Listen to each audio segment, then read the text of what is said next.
morning.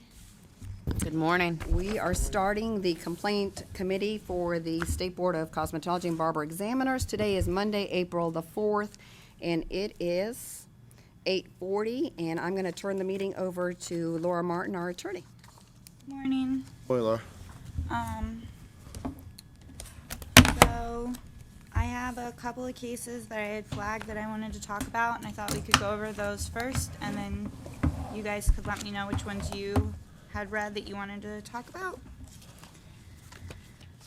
The first case I wanted to talk about is case 41. It would be on page 15 of your report. So this is a company that is not working out of a shop. They've created sort of a mobile app where you can go online or through your phone and sign up to have a stylist come to your house and do your hair. When we originally opened the complaint, they told us that they were only doing this for weddings or photo shoots and all of that. So I went to their website and tried to book an appointment and was able to just book an appointment without answering any questions about what the service was for. So it's clearly not any exception at all. So that was a lie. This was filed by a consumer who has used their services? Well, it's a consumer complaint. I don't think the person had used the service. I think the person who filed the complaint is also a licensee in the state and is a little upset, right? So normally I would have recommended a specific consent order with a monetary penalty, but considering the mobile salon bill that I know Roxana sent to you guys and which we're going to go over today in legislative updates, it does seem like it has a pretty good chance of passing. So I wanted to give you guys a chance to think about whether or not we really want to put a monetary penalty on this. I think their behavior is kind of, I mean, I have issue with like the blatant lying, but at the same time, this is something that the legislature is working on making legal, so I didn't know. I mean, I wanted to let you guys weigh both of those. What are they making legal?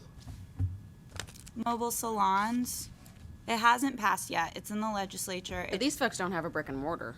No. This is just the app. This isn't, One yeah, of- it's like an Uber, Yeah. basically. You go online, you give your address, you Yeah. say what you want. You've heard of this, right? Glam Squad? No. Oh, yeah, New York I did. It's here? Yeah. Oh, I didn't know it's here. And I think there's more than one. True. We put a little bit of time to looking at the different sites, and there seems to be a few. Several do connect to our licensees. We can actually see that the people working are licensees. But as Laura stated, then she took the bigger one and went ahead and kind of made an appointment or tried to, and it worked. So My question would be if it's being looked at by legislature as a potential possibility moving forward. It's not there yet, right? that's correct. That's That's correct. And it clearly defines that you would be connected to a license from a shop, that there would What be they're doing right now is a violation of the statute, but just as a policy, I just wanted to give the board a chance to consider the policy of it. What kind of punishment do we want to dole out for something that the legislature is considering making legal? Maybe not in this form, but certainly if the rules are there, it wouldn't be But that the- hard for them to partner up with a brick and mortar shop. Do you see my point? But they But that haven't. doesn't mean that what they're doing right now is legal. Right. So it's just something I wanted to give you guys a chance to think about. Well, I think it has to be dealt with in the real time of now as opposed to what might happen. I mean, that's just sort of what jumps out at me, until a law is a law or until a policy is legitimate, it has to be treated as if it's illegitimate, whether it's coming or not. I think this is, I mean, my kid can't drive a car a month before his driver's license because he's going to be getting a license. I think it'd be no different than if it wasn't in legislature as far as, I mean, for me. That's just my recommendation. Legally, you're right. There is no difference. It is not, this is a violation.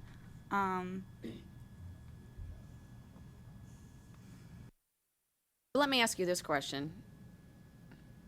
What if you're not licensed? So I met someone 2 weeks ago, and he and his family have relocated here from Las Vegas. His wife was a licensed hairdresser in Vegas at a very famous salon, and she's moved to Tennessee but hasn't gotten her license transferred. So she's not on anyone's radar, but she's, very well trained, and she's doing it out of her house. So if she signed up for something like this, would she hit anybody's radar? I mean, it was very Work interesting. for this? No, she doesn't. Right now, she's just doing. No, I'm saying, are you asking if she were to work for a company like this? Well, my Would it question hit is, anyone's radar? my question for these companies are, do they really need to be licensed at all?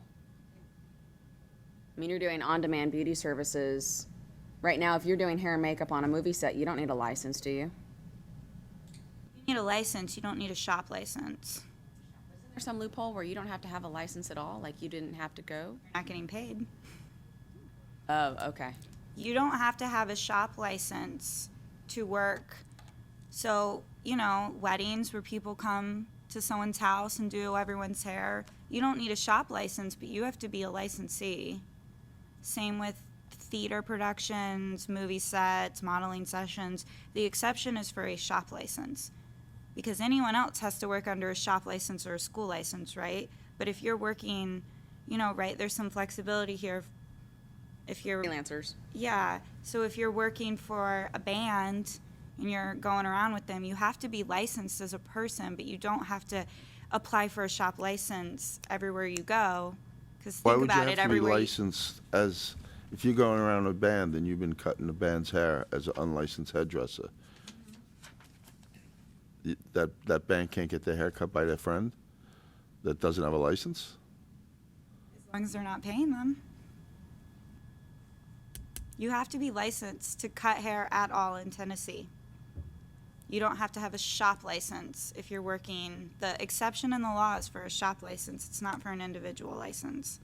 The exception for an individual license is if, like we were talking about Garnier earlier, if, say, a company like Garnier is trying to sell a product and you're doing a demonstration in the hopes that the person buys the product, that's the only time you don't have to have a license, because you're not really a cosmetologist. You're sort of a salesperson for a product. They do that at Bonnaroo.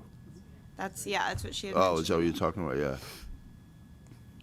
Or like when you go and get your makeup done in a makeup counter, they don't have to be licensed cosmetologists because they're really demonstrating the product. They're working for a specific company that is selling beauty products. A little gray. Mobile thing, right? So in order to be a mobile salon, you have to have a brick and mortar shop. It doesn't say how big that brick and mortar shop needs to be, right? Licensed shop. Just a license. So I can go get a Sola Suite and have a chair, and then I could have 100 people working for me going freelance? The way the bill looks now, yeah, and it is on your iPads. We'll discuss it when we do the legislative stuff. It's the one that I emailed everyone, but that, as Mr. Gambusa said, that will be when it passes and becomes law. So I don't know if it's effective July or January 2017 if it passes, but. That's technically how it's written. So this would be, they go partner with another salon, or they go get a lease somewhere. Your own or you've partnered, right. Then all of this is legal. For $100 a week or something, or whatever. Yeah. Yeah, the license fee for that mobile salon, if you will, is $250 for them then to be licensed. And so Right. they'll renew that every. Per mobile unit? Yes, yes. So Per if that- mobile unit mean per mobile license, or just per? License. So each one, if you as a company decided I need 5 of these buses, you would need 5 licenses for them. Do you have to have a bus? I mean, these folks don't have a bus. They just show Oh, up at your correct. hotel room. Right, it's not done exactly that same way. And we are hearing that several of the different apps aren't using licensed individuals. I mean, it's hard to know Yeah. who's working. It's all on call. Your recommendation on this one is what, Laura? I didn't give a specific recommendation here because I wanted to have a discussion. I kind of wanted an unbiased discussion. My 2 issues are they are violating the statute. They pretty blatantly lied about what they were doing in their response to us. That's a big issue for me. And then the second issue that I really wanted the board to consider is, all of that aside, policy-wise, if our legislature is looking to legalize a form, like maybe not this exact model, but something that they could pretty easily conform to, do we want to consider that in punishment? Which is really more deterrent. But those are the two issues that I think are kind of I would think it competing here. doesn't deserve any consideration during punishment at this point due to the fact that it's at legislature without a decision. I mean, I think that's too lackadaisical on our part. I would feel like we're being a bit lenient for no cause. I mean, I'm not comfortable with that anyway. It's an interesting predicament. And there's a whole nother piece to it that really doesn't have anything to do with this, but when we start getting these mobile units and then they start getting paid in cash and then they're not reporting it, and, which isn't our responsibility, but it really opens up a can of worms. It's going to be hard to shut down. I mean, it just sends, in my opinion, it sends the industry in the wrong direction.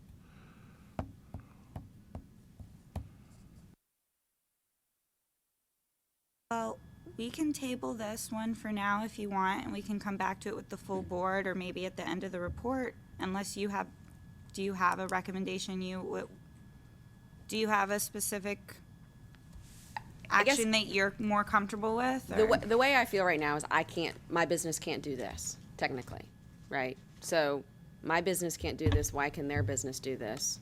But as Because it's of, not legal, they can't as do of it. July 1, we can all do this, or whenever Maybe. the law passes, Right. maybe. And that's the thing. So I guess, I mean, I'm with Frank in that, you know, as soon as there's legislation, I mean, is that okay to go back to them and say the legislation is out there? But until then, this is not allowed? How does it work in New York? I mean, I know this is the biggest thing in beauty right now. You can't I don't turn a know. page without. I just know they're all over town, and a buddy of mine's staff, he's got a whole issue with staff moonlighting and doing that, right? But I don't know the legality side of it. Yeah. But to me, I mean, I think there's a financial penalty that's due to somebody that's operating illegal until it becomes legal. Clear, as far as our responsibility. What do you think, Bobby?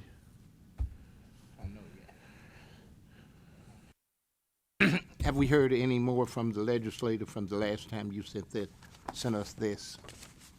Yes, we'll do the legislative update with the full meeting. Okay, all right.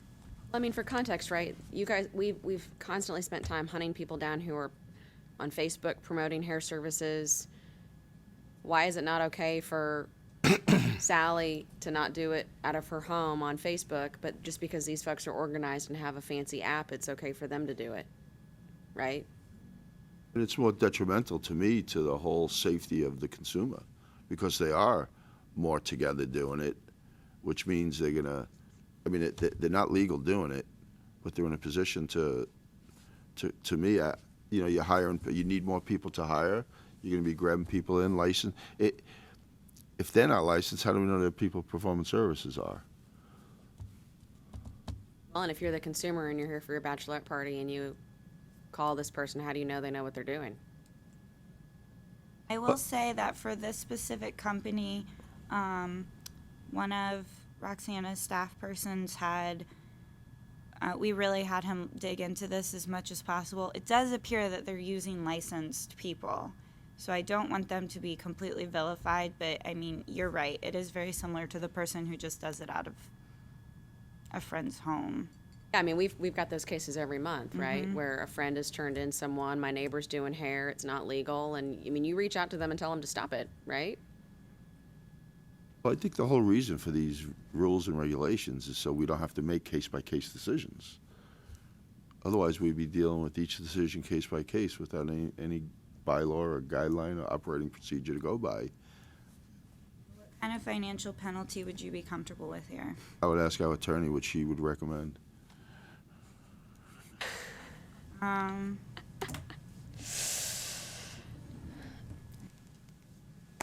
mean, can you tell them to cease and desist until the legislation passes? Yeah. After we fine them? Yeah. regardless of whether or not there's a financial penalty, I definitely recommend we send a cease and desist letter with directions to watch the legislature and see if this bill passes, because they're probably, as soon, if that does pass, and like I said, it, caveat, disclaimer, whatever, I don't have any inside knowledge other than what we're going to share with you, but it does seem like it probably will pass. They'll probably very easily, quickly conform to whatever model passes in the legislature. So I would recommend that regardless of whether or not you want to give them a financial penalty, we send a cease and desist letter, or at least a letter of warning with some cease and desist language, something along those lines. I really wanted, my gut instinct was to say $500 to $1,000. This is operating without a shop license. But then around the same time that this complaint came in and we're reviewing it, this bill was being introduced, and I thought it was worth a discussion about the policy of punishing something as strictly as we normally would, now that we know that the legislature is seeking to legalize some of this. I mean, would you be comfortable with a $500 penalty? Do you think that is steep enough? I don't think the fact that legislature is going to be dealing with this should have any bearing on, because what if we knew legislature was going to be dealing with it a year from now versus sooner? Would we look at it different? I probably would look at it differently. Right. Yes. But, I mean, it's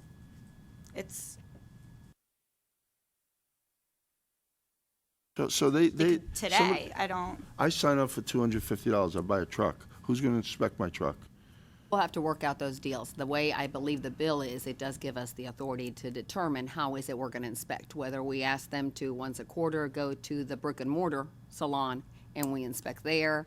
However, we determine that business will be able to be carried out. The fee is higher than our normal shop license fee. So if that determines that we need an inspector that just does the mobiles, I haven't thought it all the way through, because sometimes they're amended or don't pass at the last minute. So we don't want to establish processes Right. in case it doesn't and waste that time. I would have issue with the fact that I have one brick and mortar, 10 buses, and my brick and mortar, as long as I keep it up to code, my 10 buses are fine. I think we would struggle with meeting then that type of demand for inspection, but it's Yeah. something worth considering. It can only be one bus. that's my to- gut. To One shop license. So it's one per? It doesn't say it that way, but it says that the Maybe it history should. between the two is intertwined. And so I think we can definitely, the board could decide, if it's not specifically in the law that you can't, that it's 1-to-1. One shop can open one extension of itself. But Yeah, that's not because the way it's this reading. could That makes sense to potentially me. be amended again. So But these folks are not, I mean, They- I don't want to yes. call them out, these folks, and I didn't mean to call them out. I'm not attacking them. They obviously know what they're doing, and more of this is coming, but more of this is coming. I mean, this is not going away, but these this folks are not isn't even attempting the to have a company that bus. you called out earlier. Was it? This is not the company you called out earlier. Someone else. But Same they're not, idea. say that again? Same idea. Same idea. They're not attempting to have a mobile salon. They're just sending hairdressers into hotel rooms or wherever they're on demand, right? So I call Uber, it shows up at my house. I call these folks and they show up at my house, at my condo, at my hotel room. There's no bus. It's just freelance hair. And they could change it to where there would be. I mean, we don't know, when it's passed or when, to have it work that way. The other thing to just keep in mind is we've only opened one of these complaints, but we've got allegations and we found other apps just like it. And so instead of opening this can of worm of complaints, we decided to kind of see what the board's thought is, see what happens with this bill. We didn't open complaints against the licensees that are doing it, because in essence, they're not allowed. You're allowed to go to the homebound right now under the law, or those special services that Laura mentioned, but not this way. I mean, I hate the fact that we told those women who were planning on doing, where were they, in rural Tennessee somewhere, where they were having that mobile system where they were going to go literally help the invalid and the very sick, and we told them no. That's why I think you got to maximize the fine and deal with this as an illegal issue at the moment. I mean,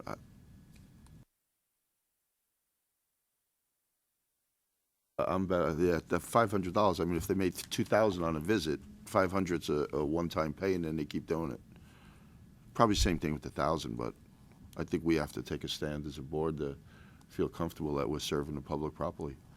We also do some research on how other states are handling this, like New York and Major cities probably got hit with it first. I Oh, know absolutely. the Glam Squad one, I know, like, at least 18 months ago, was in New York for a wedding party where they came to the hotel. Yeah. It's interesting. I mean, when I've talked to friends who are coming here from all over the country, you know, because Nashville's the number one, you know, I mean, name it, right? They're all coming here for bachelorettes and birthdays. It's amazing how many people reach out to me and say, oh, where should we go get our hair and makeup done? This is something that we do on a regular basis in Chicago where we are. And I direct them to the handful of, you know, blowout makeup bars we have here in town. But I don't know that those places have even the capacity for the demand that's coming in of people who want those services. And I'm not sure really in New York and in Chicago's. I mean, a lot of things are pretty loose there when it comes to allowance. And I'm not sure we'd want to model after them. I mean, I don't think anything's wrong with finding out what they're doing. I'm just curious. Yeah, it wouldn't hurt to gather that information. Have authorized for formal hearing, authority to settle by consent order assessing $1,000. And every time I send a consent order, it has cease and desist language. And they lied to you. Charge them another 1,000 just for lying. Just I mean, I don't know what they thought they were getting away with. I was able to. Didn't Caleb download one? The app, I was able to just do it online. I mean, there was just.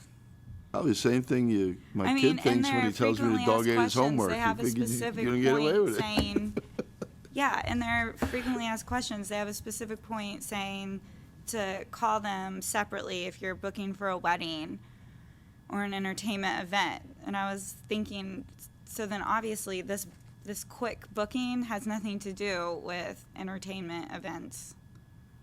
Like your response. I mean, I think this is coming. I think it needs to be fair for everyone who's come to us or everyone who is interested in doing this. It's not fair to say no half the time and yes, you know. I have a completely problem agree. with the The only consistency. reason I specifically wanted to have this debate, and just so you guys understand my logic here, is a month ago when I got this if I had gotten this complaint, I probably would have just recommended what I recommended and not even bothered to bring it up. But I do think that it's worth a policy consideration when our own legislature is looking to legalize a form of it. So, I mean, that doesn't mean I disagree with what we're doing now. I just think it's worth the discussion. I appreciate you bringing it to us for a discussion, actually, so we're not just sitting here getting slam dunk answers. Okay. And I think it's interesting for the greater board to talk about this whole mobile, what does that mean, and how are people going to do it? Because to Frank's point, I mean, if you want to go into this business, you just get a one-chair shop somewhere, and then that's not your business. This is your business. And is that truly what they're meaning to do? Make-believe stuff, right? And the other piece I have here is you got a salon owner who's doing it the way we ask him to do it. They may have gotten that business if this wasn't available. So now people who are doing it right get knocked out of the potential of 5 or 6 heads on a Saturday because somebody who's doing it illegal gets the business. And I just don't think it's fair to people that are following the rule. Those are potentially the ones that are filing the complaint, obviously. That's Sure. what they're doing, yeah. They're Sure, seeking- because they found out it was Right. one of their good clients got lured away, you know? And again, I don't mind fair trade systems, but they got to be fair. For everyone. Yeah. Yeah. Right. I mean, if I'm, you know, I think of a specific salon here in the Gulch that, I mean, their rent's got to be $10,000 a month, just in overhead, right? I mean, Yeah. and they're watching people come in all day long to go upstairs to the condos above them who don't have to have any rent, they don't have to have any insurance, and they're showing up and taking business away. And they can charge half the price because they don't have any overhead. Yeah. That, you know. Or don't pay taxes.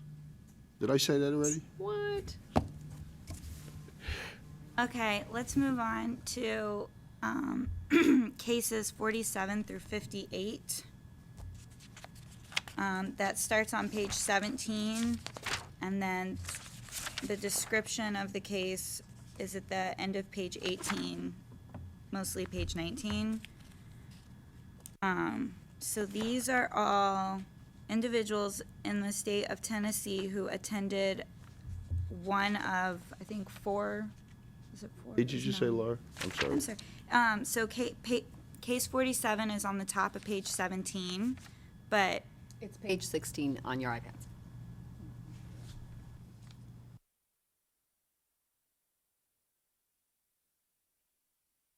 and then, so cases 47 through 58 are all gonna have one description. These are all people who are residents of Tennessee, but attended schools in Texas. Several schools in Texas were disciplined for fraudulently awarding hours. We're gonna have more of these come forward, but this was the first school that we got an agreed final order from the Texas State Board. And the order, so all of these respondents all attended the same school. So as we go forward, you'll see more complaints, and they'll usually all be at the same school. So they were awarding hours to people who weren't actually showing up at school. And the reason Texas specifically alerted us is because there was a lot of people who were never even residents of Texas. They were residents of Tennessee at the time that they were technically awarded hours. All of these individuals have been licensed in Tennessee either through Reciprocity from Texas or because that school certified their hours and we approved them to test.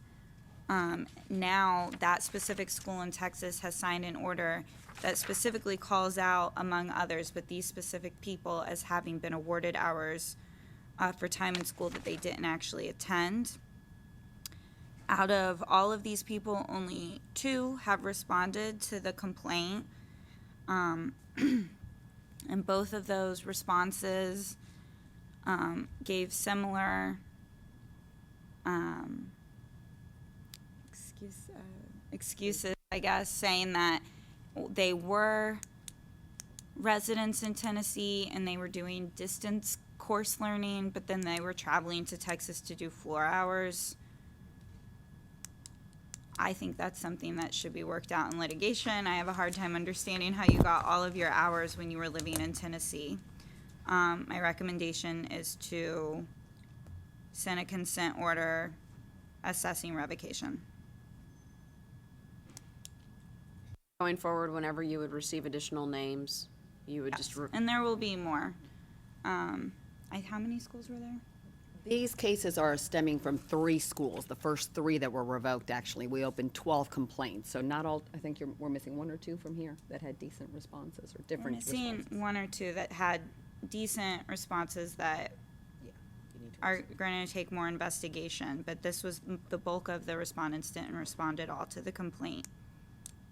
And if the board remembers, for a long span, over a year, we didn't accept reciprocity from Texas because this investigation Right. was I ongoing. remember that. And that hurt everyone. I mean, we had people coming from all kinds of schools, and we couldn't do it. Then in March of 2015, we finally got the final investigation, showed the list of school names that were in compliance, those that weren't, those that they were going to revoke. Based on that list, we started accepting all other Texas licenses except for those schools. So this is phase 3, and hopefully the last phase, if you will, where we're going back to those that we knew we licensed way back.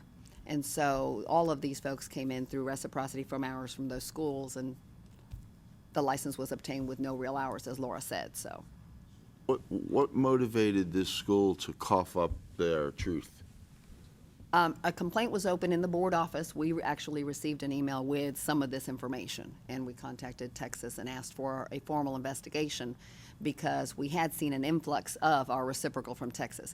Texas and Tennessee has very similar hours. We use PSI, a lot of similarities. But with all that kind of piece, it took a long time, about 1.5 years to finish the investigation, but Texas was wonderful. They had investigators. They handed it over to the Attorney General's office.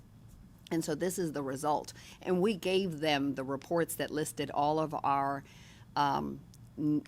reciprocal applicants for the last 2 years on Excel spreadsheets that came from Texas, so they could vet. and then they went through ours. I believe part of their investigation even included investigators sitting at some of the schools and watching people in and out. And so, yeah. In the orders that these schools signed that specifically name these people, so a consent order is much like a settlement agreement, and I think it was basically laid out for these schools. You can either admit to the findings in this investigation, be suspended for a year, 2 years, and pay these penalties, or we're going to go to a formal hearing and attempt to revoke your license. I think almost every school agreed to the suspension, the very high penalties, and admitted to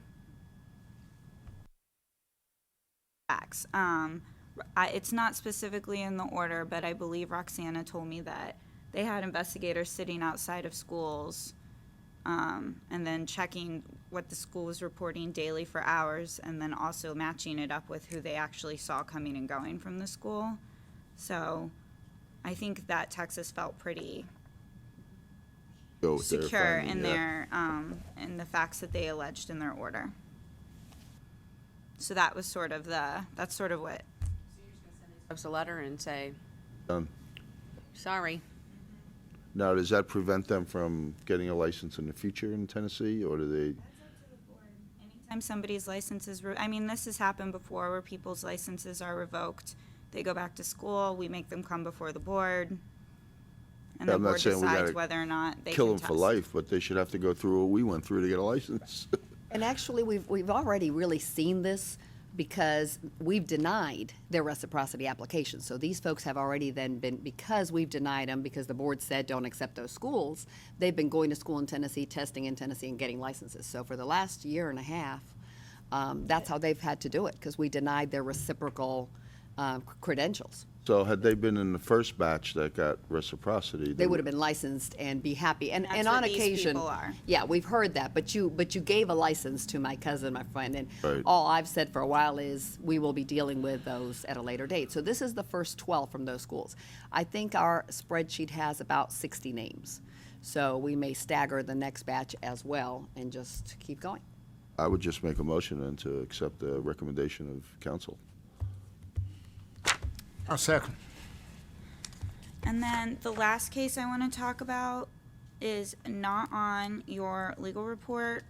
I had a last minute case I wanted to represent, and the report had already been sent to you. It was already on the iPads. So I'll just read out loud to you and into the record what it is. So we'll call this case 75 when we upload the minutes next month. And it is case L15COS RBS 20150213861. The shop received a notice of violation pursuant to an investigation, or wait, hold on. I'm sorry. This will be case number 76, 201-501-8951. This respondent has no prior history. The respondent's shop received a notice of violation pursuant to an inspection.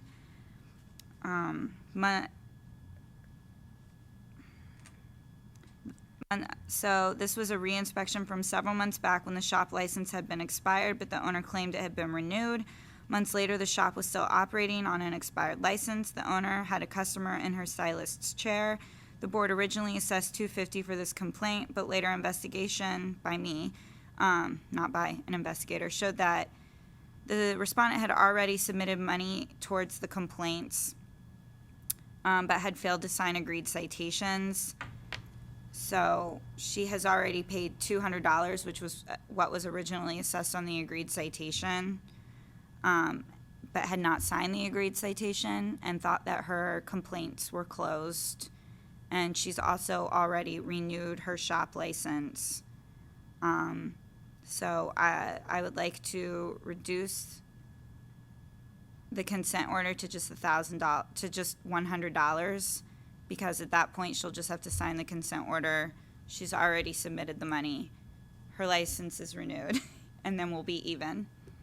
She signed before, that's what would have happened anyway, right? Yeah, Yeah. I think she got confused. That's so. fine. Okay, and I that's agree. it. That was all I had. Talk a little bit more about case 75. Yeah, Wow. It's like over the edge, man. Yes. Case 75. I'm sure you remember we talked about this when we talked about this one originally. We did send them a consent order for revocation. They hired an attorney who has been attempting to work out an agreement with me and Roxana. I told them that the board would have to approve of any agreement, but once Roxana was comfortable with the terms to present to the board, that's what we would do. They had 4 people on license, so I assessed $4,000. The shop is going to be required to provide us with a list of every single person that works there, their license numbers, all of that. There are 2 owners that live in 2 different states, and I guess the one that used to be more involved in running the shop is elderly and has really kind of taken a step back. So the other owner, who I think it's all one family, and they own a lot of shops throughout the Southeast, I think, he's going to change the license so that he's the only one running the shop, and he said that he'll run the shop since the other owner, who he's not really involved anymore. And yeah, so those were the terms, just that they provide us with this information, they change their shop license, and they pay a $4,000 consent order. It's 3,000 though on my paper sheet. It should say 4,000. I'm sorry. Mine says 4,000. I can change it. I think it It's should be 75, right? 4,000. 75, yeah. 4,000 on the iPad. So my only concern is that I want to make sure that the shop license number doesn't change, It won't. so that we can continue to track. It won't, because we're just The dropping history. a name. It's not a new shop license. It's just dropping a name. Okay. So that this history keeps up with them. And in fairness, this would have been the second time they were cited with unlicensed activity. I remember the discussion from the board, we went for revocation because of all of the surrounding factors, but accepting this offer and sending this consent order, I mean, it would make it so that they still only have 2 citations for unlicensed activity, and if it happens a third time, then it still hasn't gone on that far. We can, if they can't get it in order after accepting this, then the third time they're cited, the board can always assess revocation. So we're basically overturning the board's recommendation of revocation because they hired an attorney, right?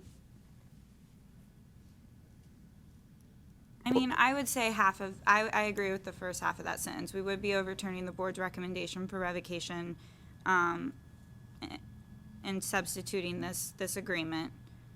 But I represent cases to the board all the time for people who do not have the ability to hire an attorney, but show up unannounced in my office and have all these reasons why things have gotten out of hand. And I think I don't think that you're giving them special consideration because they had an attorney. I mean, it was much more efficient than it usually is because they had their own attorney. And they probably hired an attorney because they realized, I mean, it was pretty bad. There's no sugarcoating it. Yeah. But That's part of the reason for asking for the list of employees, not that they can't change the next day, but they would keep the same license number so the history goes. And the next time something like this happens, it would be revocation.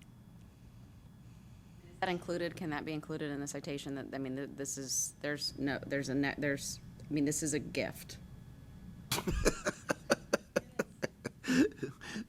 I mean, I don't know how I would really include that in the consent order, but usually in my cover letter, I will strongly, On what chances says it was? I mean, I gift, say right? that in consent orders all the time. I'll say the board will most likely consider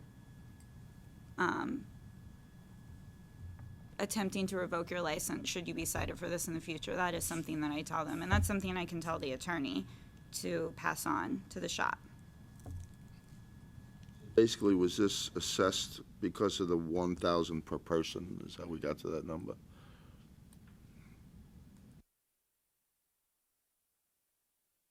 with that. I just want to make sure our inspectors feel supported. As long as we take an action, they do. And I mean, $4,000 isn't nothing, and they are agreeing to work with us a lot. So, all of these factors have to be met before we'll close the complaint. You know, and again, it's probably not fair to look at it this way, but 4,000 isn't nothing, but if you got a group of salons through the southeast, 4,000 isn't all that much either. But we got to look at it as a single salon operation, I would think. But I mean, I agree, you know, case 71, just a few back, you're recommending revocation, and it's clearly history of unlicensed behavior, and I'm glad that we're moving forward with that. If they want to come back but I mean, I think there's only so many times you get to come back and plead your case. I agree. This won't be part of the order, but we can, instead of just having them inspected once a year, we can have them inspected in the next several months. Because that will be, you know, I'm sure you guys own shops, probably about the same time every year someone inspects you. We can have someone go out in the next several months just to make sure they're living up to their agreement. I want to start there, because then what also happens once a year is salons in the area call and say they're here. But usually a few months later is when they're going to be at their best. I'd probably wait a little bit longer.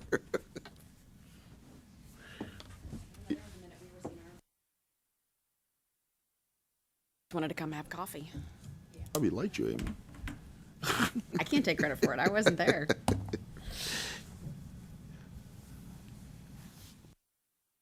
Always Go welcome. over this with the whole board if you want to. I think we should be, that the board originally made the decision.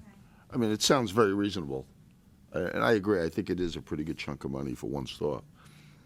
But I think what they were doing was pretty, illegal too, right? So, is that the highest penalty that we've had?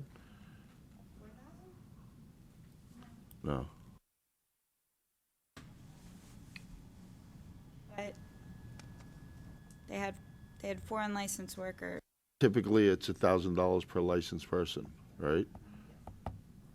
So our statute allows us to assess $1,000 per violation per day. So that's why when unlicensed activity, I usually recommend $1,000 per unlicensed person, because that is the maximum penalty that we can assess. I see, because on the inspection, it's 1 day. Yeah, that's the day we can prove it's happening.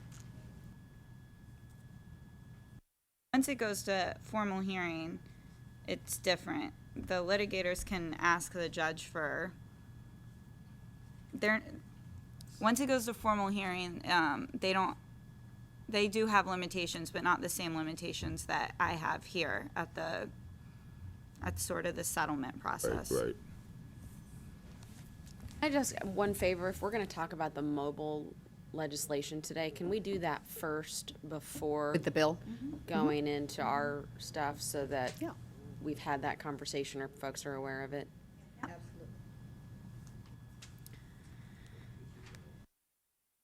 No, so that we don't have to have it twice. So that because I think if we talk about the violation that we've spent a lot of time discussing, it'll just lead into that anyways. Up with where it is and what's going on.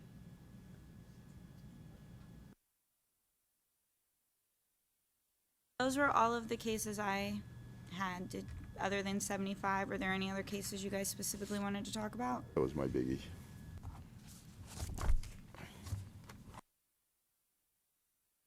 Thank you. We will end then the complaint committee meeting. The reciprocity starts in 5 minutes. Thank you. Thanks, guys. Thanks, Laura. Thank you.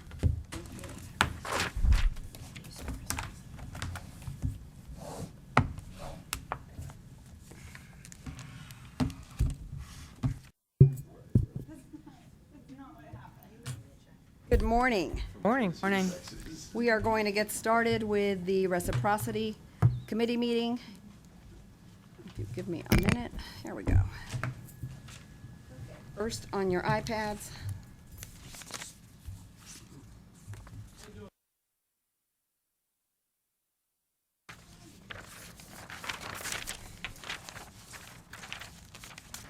Okay. Today is Monday, April the 4th, and it is 9:30. And we are going to start with a reciprocity application for a license from Florida. This application is for Annette Cox.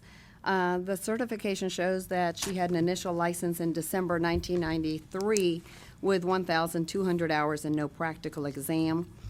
Ms. Cox was going to send me a full letter with a resume and her information of everything she's done in the industry since 1993. Unfortunately, her letter is in the mail floating and hasn't reached me, so I still wanted to go ahead and present her information to you.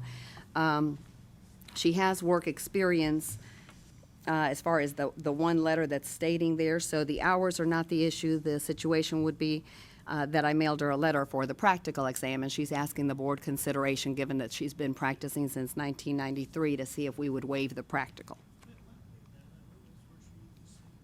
And what else are you waiting on? Well, she was going to do a letter explaining, kind of a resume explaining to the board all her experience so that the board consider that for the practical. The experience that we do have, or at least this letter from March 3rd from an employer, is plenty, saying that she's worked there for the last few years, so that covers the hours. Generally, those letters with experience don't cover the practical. What the board has said is that on a case-by-case basis, you'll evaluate if the practical can be waived. Because in Florida, they stopped giving it since 1987. Give us just a second, our iPads are. Absolutely. And what you need to do is turn them on at the top. Yeah. And then as soon as you see the apple, it'll start. So she was you're waiting on a letter just from her, a personal letter to explain her? To give us more information about all her years of experience. I didn't want to put her off until May necessarily. So if the board would consider her being licensed since 1993, So this letter from the employer, yes. would y'all ever call that number just to verify? I mean, there's no letterhead, there's nothing, it's just. We could. We have not, and we can put her off for May to do verification of that employment and to see what all her experience is. I don't have a problem at all with that. Well, that probably won't even be necessary, because if someone is willing to write a letter and put their number on there, they're going to say she worked for them Right, anyway, right. so.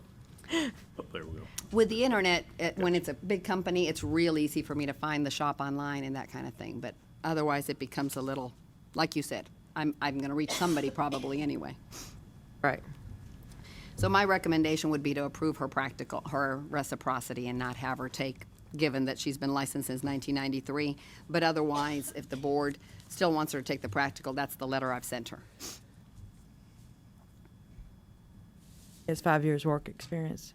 Yes, she's been working since 1993. Yeah.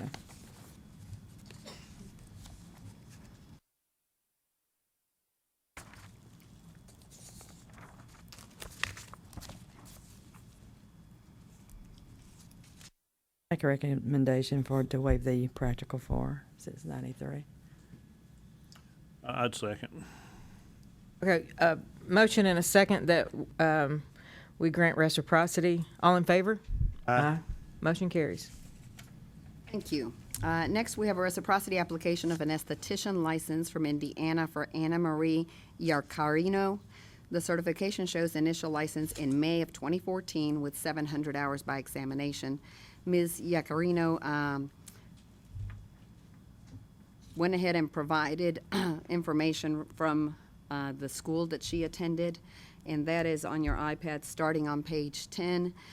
This attendance shows instruction in advanced type of aesthetics classes such as microdermabrasion, and she has a certificate on page 8.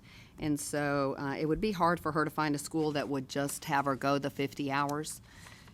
In consideration to the additional hours that she's done there, I recommend that we approve her reciprocal license. Has this one come before us before? No. Okay. and she's just 50 hours short. In reality, Indiana, tests obviously, but their requirement of hours is 750 like ours. So she was being very honest and put her number of hours. Sometimes the states will tell us how many they have, but the certifications are getting more and more standard. And so I felt everything she sent definitely showed that she's gone over and above in that industry. She would have been 50 short in Indiana either way, Yeah, and but being honest exactly. about it. They probably Okay. did the same thing, you're right. Yeah. He hasn't had either test, though. Oh, well, yes, Indiana does exams. Oh, Oh, yes. they do, okay. Yes, it would be just the hours issue, and so that's, given the additional education she can show there, that's why my recommendation is to approve her license. It's for esthetician. Yes. Make a motion to approve. Motion and a second that we grant reciprocity. All in favor? Aye. Aye. Motion carries. Next, we have an application for reciprocity, also of an esthetician license. This one's from Washington for Ellie Cambich. The certification shows initial licensure in December of 2007 with 700 hours per her application. Washington State no longer mails these certificates, but we were able to verify the online, and that is on your iPads on page 19. Ms. Cambich is also licensed in California. She provided a letter explaining her work experience as well as 4 letters from employers, but these letters have sporadic dates, and therefore I could not approve the consistent 5 continuous years. But my recommendation is that we approve her reciprocal license.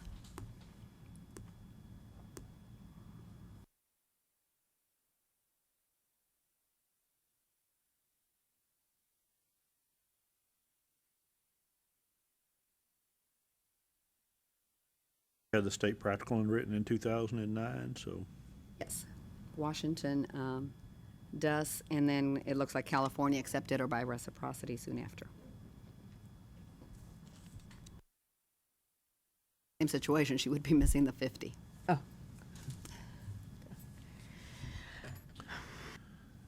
I'd make a motion to approve. Second. Motion and a second that we approve for reciprocity. All in favor? Aye. Aye. Motion carries. Application for reciprocity of a cosmetology license from Pennsylvania for Bridget McAleer. So the certification shows initial licensure in September of 2012 with 1,250 hours by examination. Ms. McAleer has not been licensed long enough for the 5 years experience to kick in.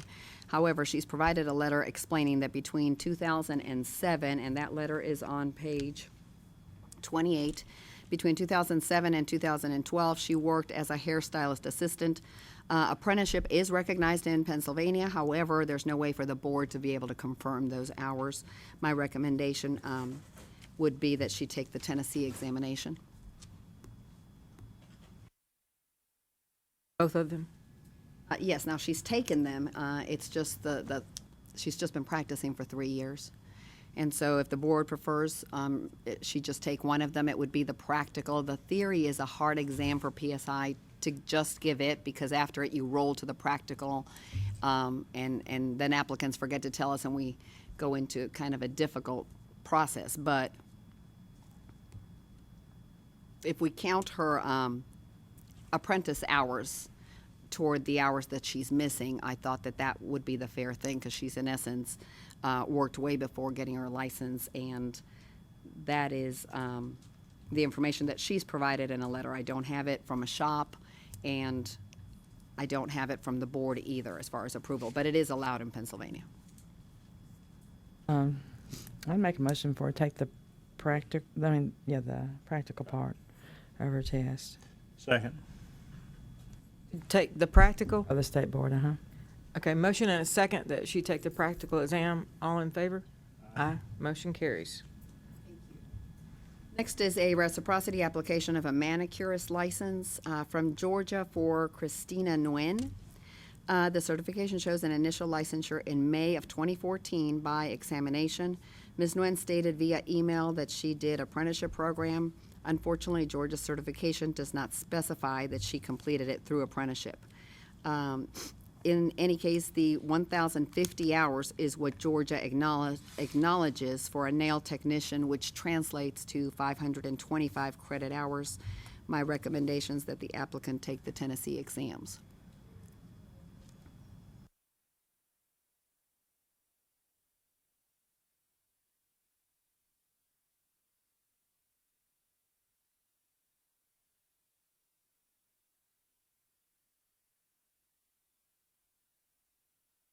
Bless you.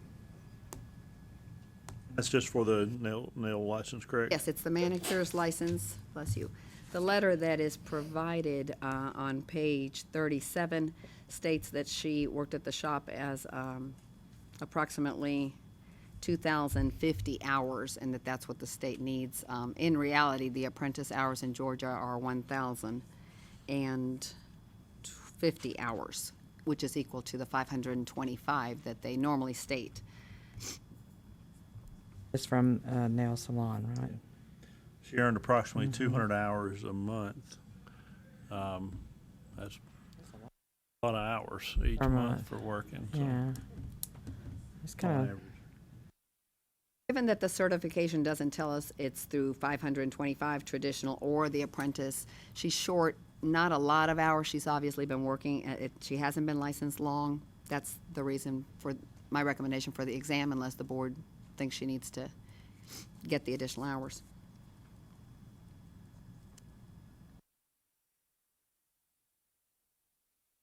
At 525, so she's short, what? We're at 75 hours. 75 hours. okay, that she needs to take at least both tests. Yeah, that's what Exams. that's the recommendation. That's the recommendation.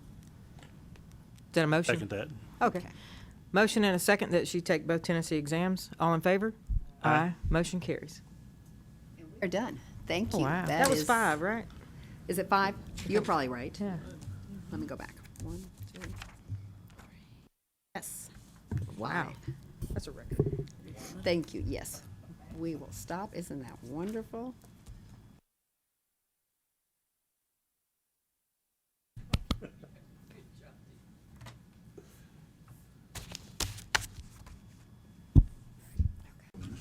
This meeting of the State Board of Cosmetology and Barber Examiners is called to order. If we could have call of the roll. Thank you. Good morning. Thank you, Chair. I will start by calling Ms. Kelly Barger, Present. Anita Charlton, Present. Nina Coppinger, Present. Mr. Bobby Finger, Present. Mr. Frank Gambusa, and Mr. Gambusa's in. He'll probably arrive in just a minute. Mr. Ron Gillahan, Present. Ms. Brenda Graham, Ms. Yvette Granger, Ms. Judy McAllister, Present. Ms. Patricia Richmond, Present. Ms. Mona Sappenfield, Present. Ms. Amy Tansley, and she too is here. She'll be in shortly. And Ms. Diane Tiefenteller is not. Thank you. Good morning, everybody. Welcome, and thank you for coming to the meeting today. Do we have any students or schools represented out here this morning? Okay, all right. Ms. Roxana, I think we would need to move to the approval of the previous minutes. Do we have any additions, corrections, or deletions? Do we have a motion? Motion to approve the minutes for previous meeting. Second. We have a motion properly seconded. All in favor, say aye. Aye. Motion carries. Thank you very much. We will start with the legislative updates as of Wednesday, March the 30th. As it is, the session introduced, I believe, 5 bills that affect the cosmetology and barbering industry. I'm listing just a quick recap on those bills that have followed along, and they're not on your iPads because we've seen them previously. Only the new items or amended items are. Senate Bill 2324, which is House Bill 2315. That is the one that required continuing education. That one has failed in the Senate and is taken off House, so that bill is gone. Senate Bill 2374, which is House Bill 2373. We consider that the cleanup bill. At this point, that bill is placed on the Senate calendar, or was for the 31st. It should be scheduled on the House floor during that meeting. It was supposed to be scheduled, and it is supposed to go to the House floor calendar and rules this week, during the week of the 4th. So that one is moving along. That bill has things such as the barber hours of 450 going down to 300, so that they would be the same as the cosmetology. The 20 students is also being reviewed. The 3 years experience was added, I think, on this one to the barbers, just like the cosmetology instructors. In order to get an instructor license, you need 3 years experience. That way the cosmetology and barber would be the same. So that bill is still rolling along. Next is House Bill 2594. Senate Bill 2594, House Bill 2496. That was the denial of licensure for a felony conviction. This one addresses several different boards, and it passed on March 28th, and it's been sent to the governor's office for signature, and it's just cleaning up the felony to make it the same across the board for different regulatory boards. Senate Bill 2490, House Bill 2499 is the extension of time to change an address, is how it was originally introduced. The department has not seen any mandatory language. General Subcommittee in Senate and hasn't seen it either. So this bill is essentially dead. Senate Bill 1536, House Bill 1582. This is the extension for the sunset of the board. That is now Public Chapter 561. It was signed on March 10th, 2016. And we discussed the sunset, the way it went. It basically says that in 2 years, we will present reports just to update everyone on, since the merger of the boards, where are we, what changes have taken place, and so forth.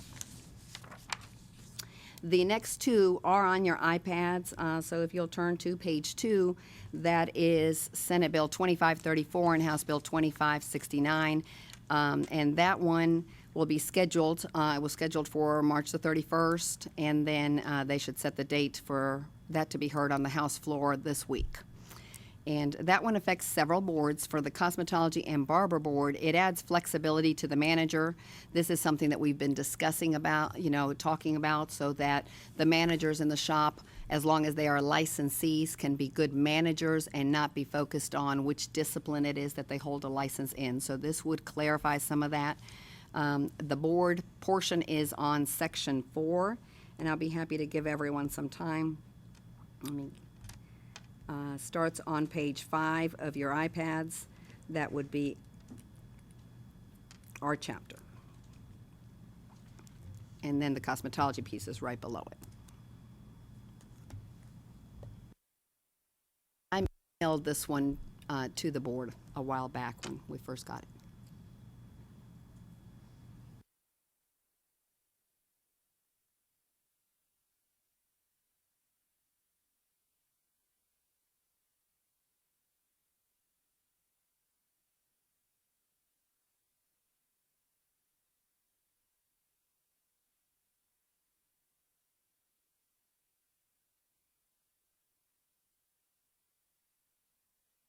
Roxana, as I read this, we're still saying that whoever that manager is has to have at least one of the Correct. professional license. Be licensed, but hopefully it'll open up for the shops to be able to use a good experienced licensed person, as opposed to making sure that it is a manicurist or an esthetician for the skincare shop.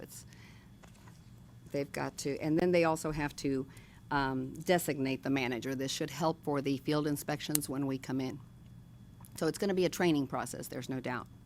Can you just give us like a scenario of exactly what this looks like? So if you've got a duly licensed shop, and by that, this actually, it does cross barber and Cosmo, right? This cleanup.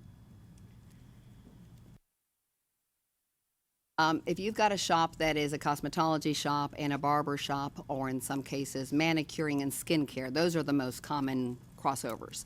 The way it's been before is if you are the manager and you're a manicurist, no one could be doing full cosmetology because that's not your discipline. This would open it up so that the manicurist or the esthetician could manage the full shop, everything that's done there. And then, more importantly, it also now allows us for that duly licensed shop to have a master barber be the manager if then during that day of inspection, the only people working are cosmetologists. Then that person would be able to still manage. They can always work because they're a licensee. But in the past, you needed two managers. You needed a cosmetology manager and you needed a master barber manager. So this would allow one person that's licensed in any of our disciplines to cover it.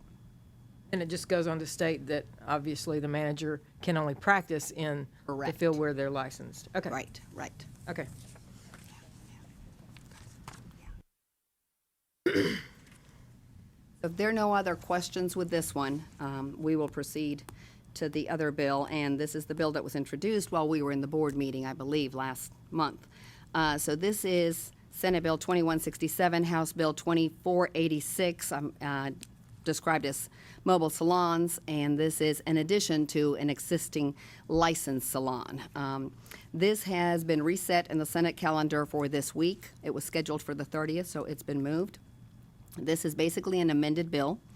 It defines a mobile shop as a self-contained, self-supporting, enclosed motor vehicle that may be used as a barber shop, cosmetology shop, dual shop, manicure shop, or skincare shop. It establishes that in order to operate a mobile shop, an applicant must first obtain a shop license with a fixed location. The history of the fixed shop license and that of the mobile shop license would affect each other and be connected. So I imagine you've all read the bill. I'll give you some time and then we can discuss. Laura can answer questions. It looks like this bill is moving ahead. Is this the one that's was sponsored by Akbari? Yes. I couldn't find it. I could not find this bill under her or under cosmetology. Anyway, that's just, I'm glad you put it on here. Yeah, and if you notice on page 13 at the very top where it says amended Senate bill, the amendments, are a little bit different to track. You would have to find this bill by the number. This bill, when you're looking for it, will have whatever the original language was, and then you'll have to go into the history, and then you'll have to click on the amendment, and then that's where you'll find this. Not find it by the number, or? A while back I had the number. When I was here last night, I didn't have the number with me, so I thought I could find it through the representative or through cosmetology, and it's not listed there at all. No. I mean, all the bills that affect cosmetology and barbering are supposed to be listed under that subject, and it's not there. So anyway, I didn't know how everybody felt about that. Mobile.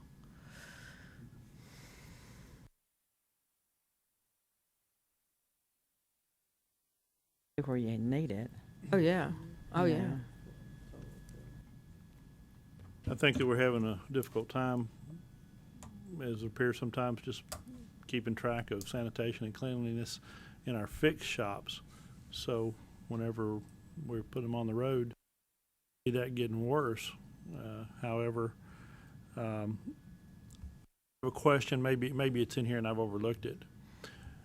They have to have a fixed shop before approval.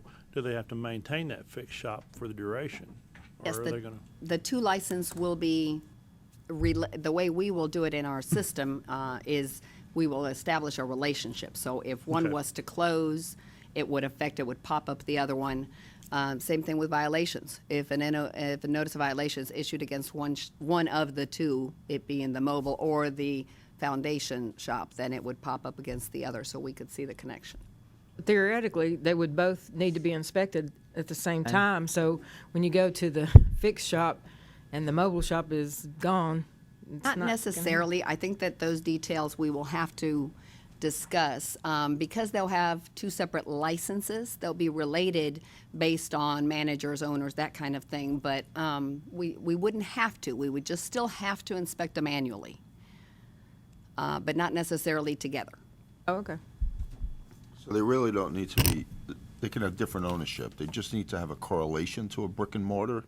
That's a good question. It doesn't say anything about ownership. It just says that they are connected to that shop license.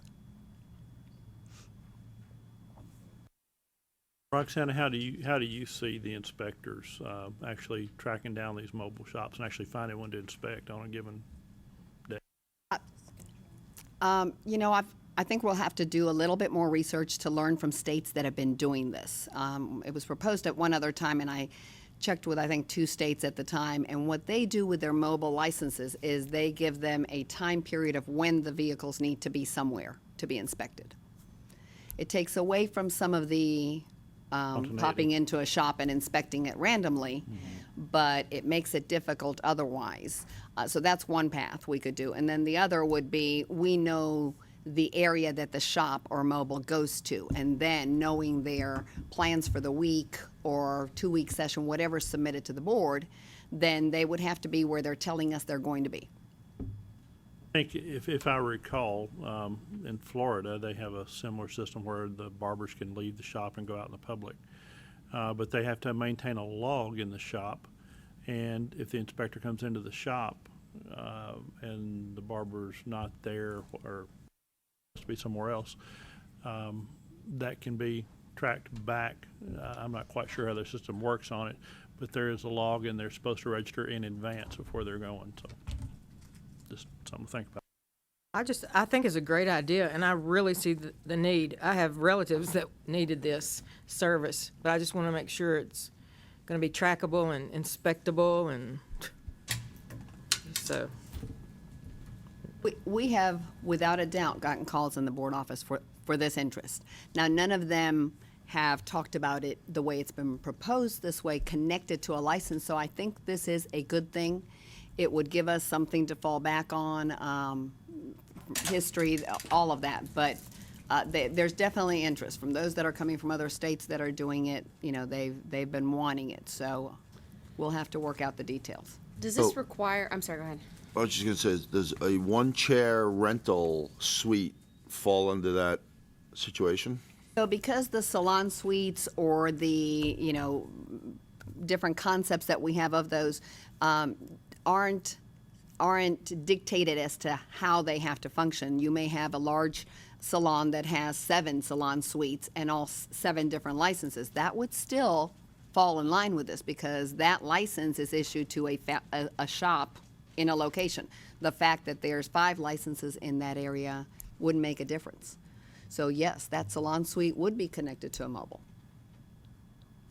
Because Guess it's it would its own depend unique on license. how the owner of the building, some owners of their buildings choose to have one shop license, and they are the manager for each suite.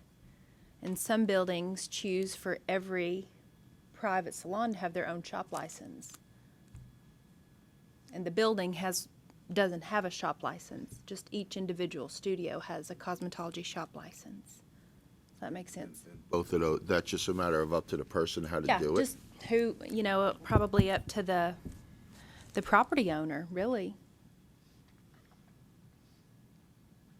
And in many cases, it's not even that the property is owned, but a large area that's rented. So if you rent and pay whatever, Right. $10,000 in the large area that you brought up during the complaint meeting, for example, it's a large area, they sublease to these others. So that person possibly doesn't even own the building, but they've got a big license, and then they require that half or all or however they work out the business situation with who pays a commission versus who pays as a subleasee, then they get their own license as well. And sometimes it's dictated by not wanting the repercussions of the disciplinary history, not wanting to deal with one person responsible for everything and managing everything, whatever those, we've not dictated that, so it's business decisions. So you're going to issue like a facility license and a mobile license to those dual? So there won't be a copy of a license No, running not at around all. in a They will truck. really need to get their own unique license number, the way at least I'm envisioning it for now. We can connect them by relationship, for the history, for all of those things. But it would be a separate license number. Amy, did you have a question? My question had to do with the definition of mobile shop, with this being an enclosed motor vehicle. I'm assuming it would need to be a large RV. Do all of the services have to be performed on the mobile facility? Or is the mobile facility just getting our licensees to and from another location?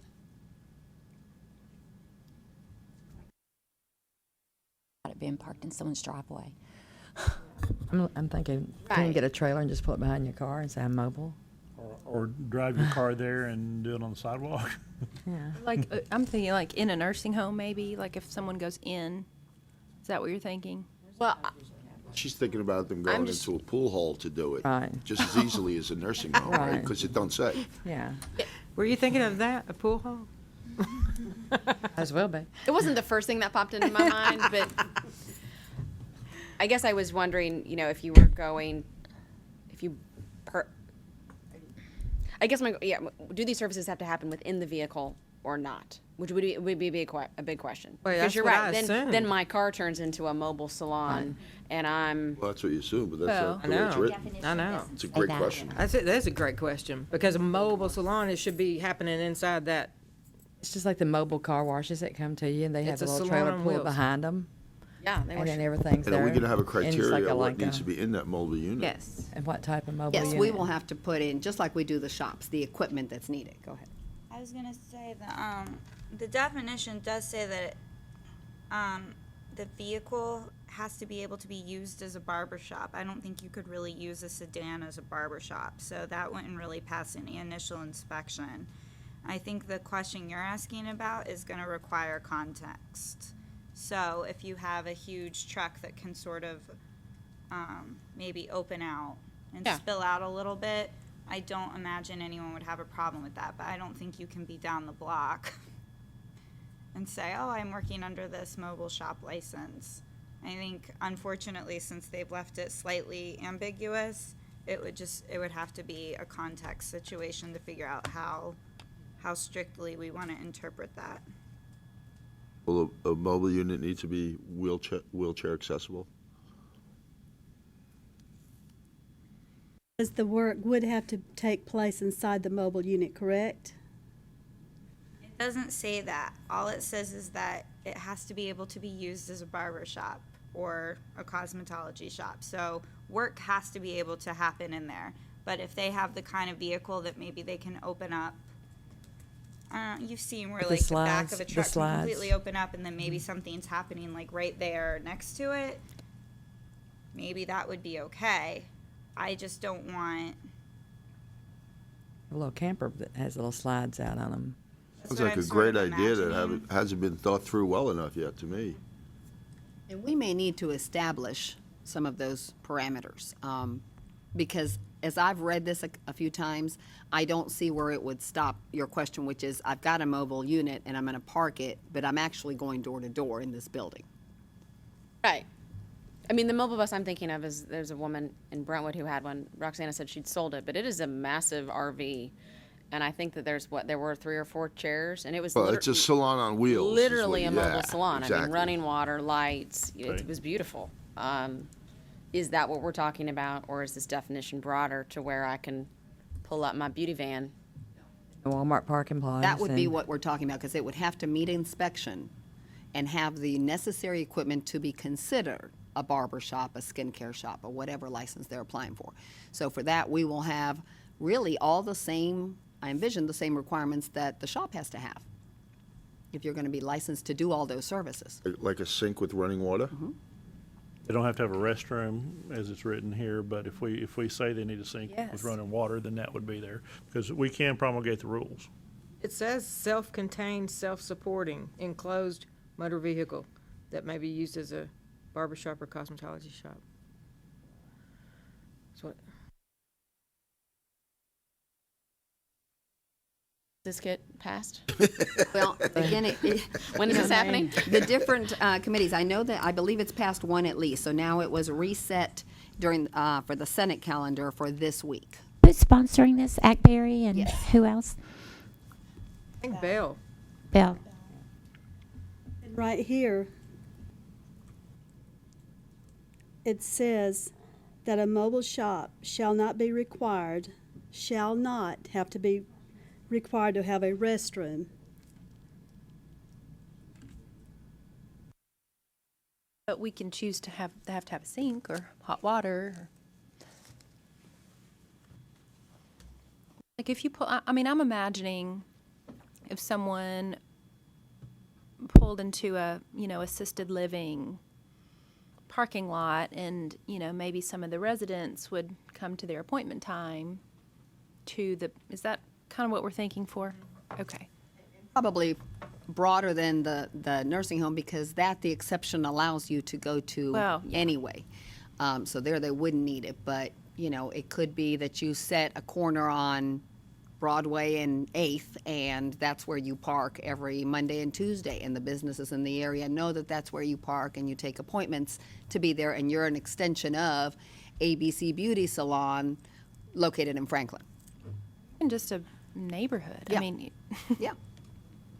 Park. Is You go to is there a park. designation to how far that mobile unit can go? Not in this, no. Hmm. No.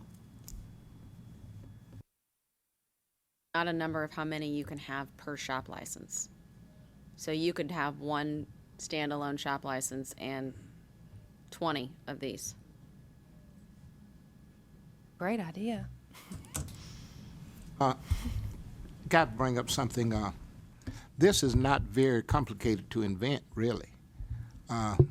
Just to say some things, about 15 years ago, I owned one of these, and with this same type concept.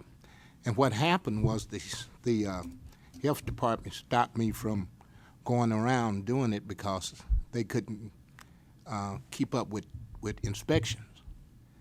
And excuse me. And the only other thing was that I had the thing of running water. That wasn't hard. Electricity wasn't hard. The thing was, what do I do with the wastewater? So I went to the car wash and emptied the wastewater in their drain. Now, I don't know whether that was illegal or not, but this is not very complicated.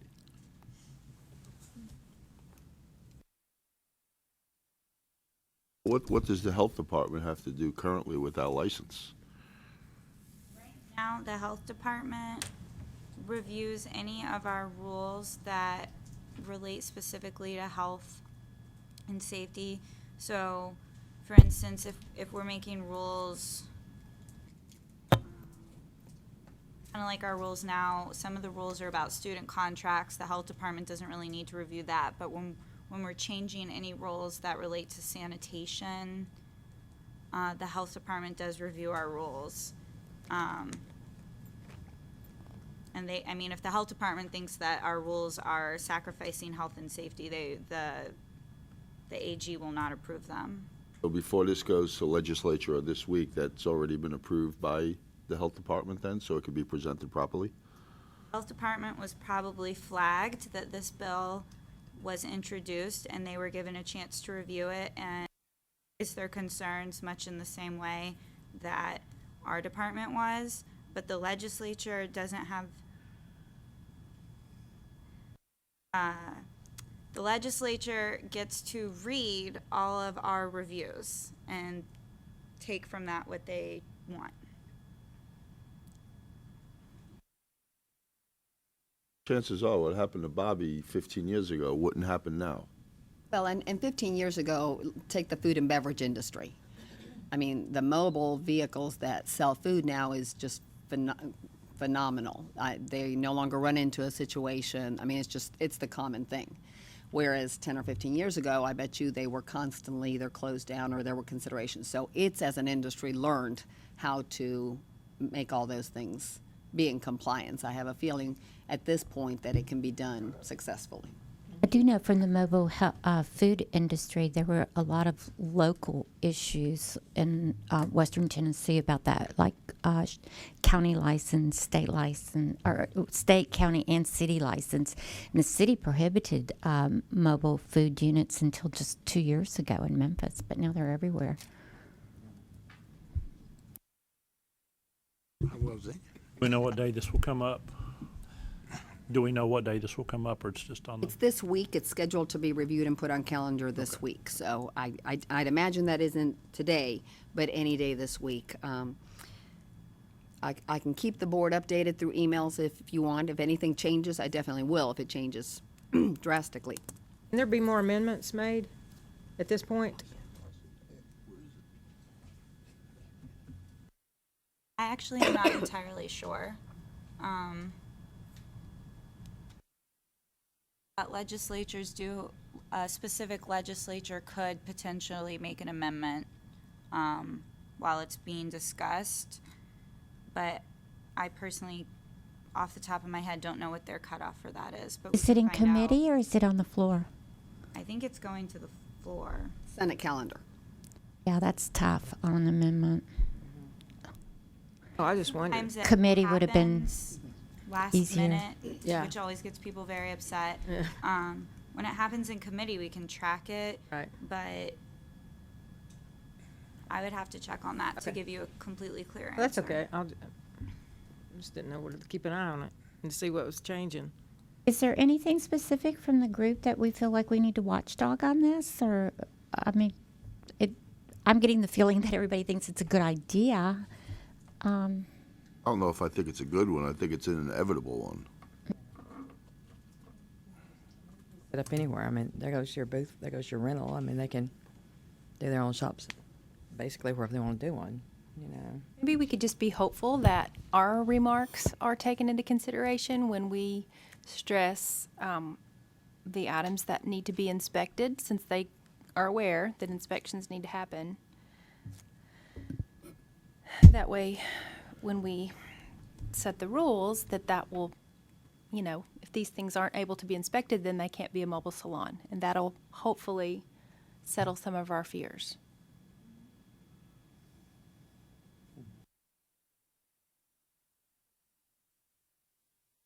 Say that again.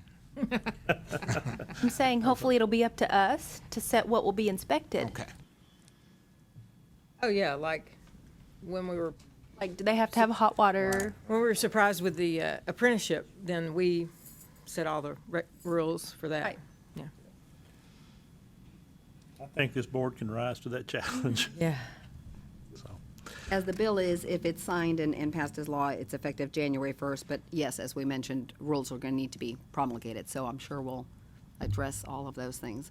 A quick question to Ms. Tansley regarding the complaint that we'd addressed. Did you want to discuss it now, or is it okay to go ahead and wait till we review all of the legal report? Okay. I'll think. Now that I've seen the bill, I'm not sure that those two have much in common still. And we will leave it. We've got pretty decent miscellaneous chunk, but that way we'll get through all of those and readdress it with the legal, keeping this bill in mind, if you will. Okay. On Are we leaving the legislation? Yes, those are the only Well, ones. I have a question. Yes. Sorry. The one that she mentioned that that failed in the Senate and has been taken off the calendar of the House. For the continuing education?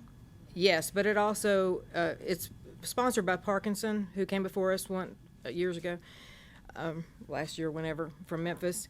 It also has this language that it permits the board to fund a scholarship program for publicly funded colleges, universities, and secondary schools. And then he's so adamant about getting this done. He has another bill, Parkinson, it's 595, and Kyle is the Senate sponsor, 862. And this one, I don't know if this is a misprint, but it says that it's assigned to the in the House, assigned to the Finance, Ways and Means Subcommittee on February the 17th of this year. That's the other action with it was last year, but I saw this date for February, and I don't see anything past that, and it doesn't say that it's killed or failed or anything. But this one's the language is it requires the board to establish and administer a grant program to provide money to publicly funded colleges, universities, secondary schools, which is probably going to hurt private schools.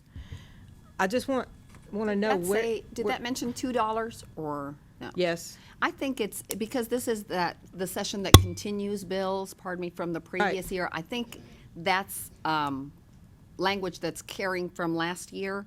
And I didn't have this one as something that we needed to look at, the numbers you just gave me. But right now, given that there's no open other bills, the one that had the continuing education that is now dead, that is no longer, that one had that the board may establish a scholarship. Right, it said permits the board. Right. This one says requires the And board. that's the So one I we wanna looked know at where it last is. year. Yeah, we looked at it last year. But it said it's been assigned to the Finance, Ways and Means Subcommittee on February the 17th of this year. That's on the website under the cosmetology, if you, I mean, that is the exact language from the continuing education bill that was introduced last year. So I'm not sure why they would review it on February 17th, but why that was still brought up. But it failed If last there year. hasn't been any movement from February 17th, I wouldn't think that. there hasn't been. I didn't see anything else, but I didn't know where it stood. I didn't know, that just made me kind of concerned. Also, you changed terminology too, right? Well, it's a different bill, and it does say requires the board. The other one that failed said permits the board.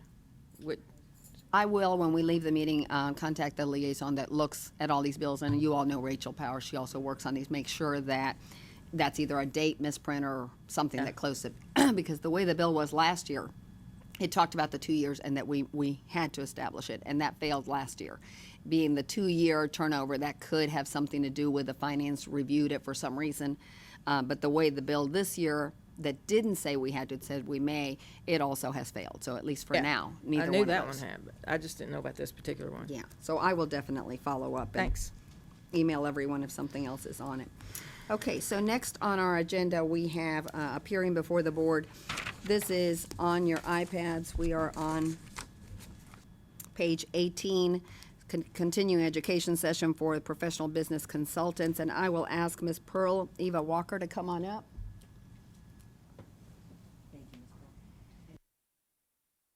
It's red. Let me give them a quick. Sure. Hello, welcome, thank you for coming. Good morning, Morning. Good morning. everyone. You have before you the documents that Ms. Walker has provided. This is for a continuing education session on September the 11th and 12th to be held in Memphis. Currently, we have 8 sessions that are approved for the 2016 period, and I will let Ms. Pearl answer any questions that you have in order to be able to add this to our curriculum.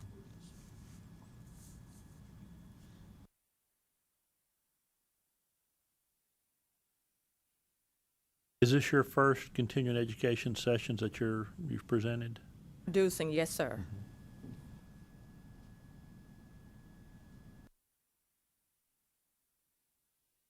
We have 8 already, Correct. and was there a deadline to submit those? The ones that have always have presented and want to come back, their deadline was October. So we presented all the dates and the board voted, I believe, at the October or November meeting, and we set those. Those are the ones that are on the website. We've got their agendas.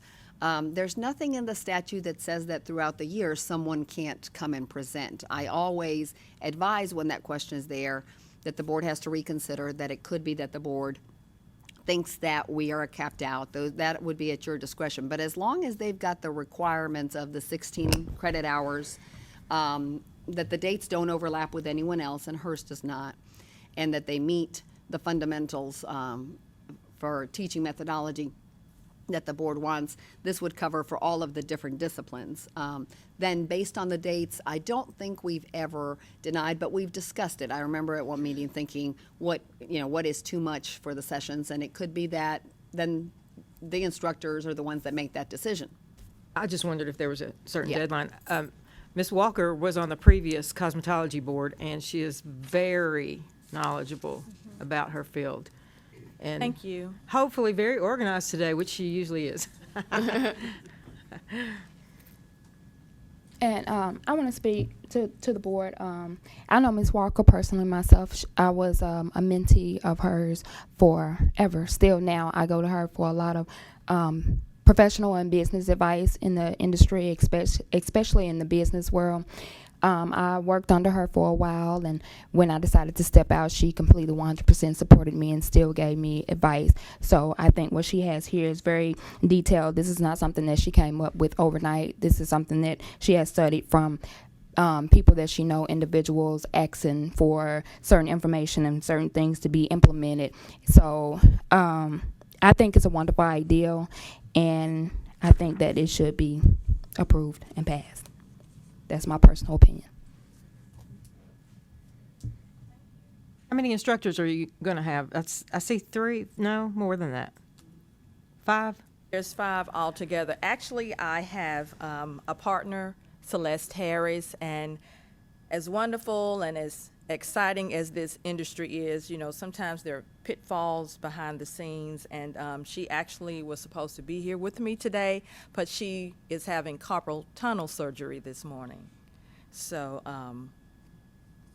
but including Celeste, it is 5 of us. And she and I put it together.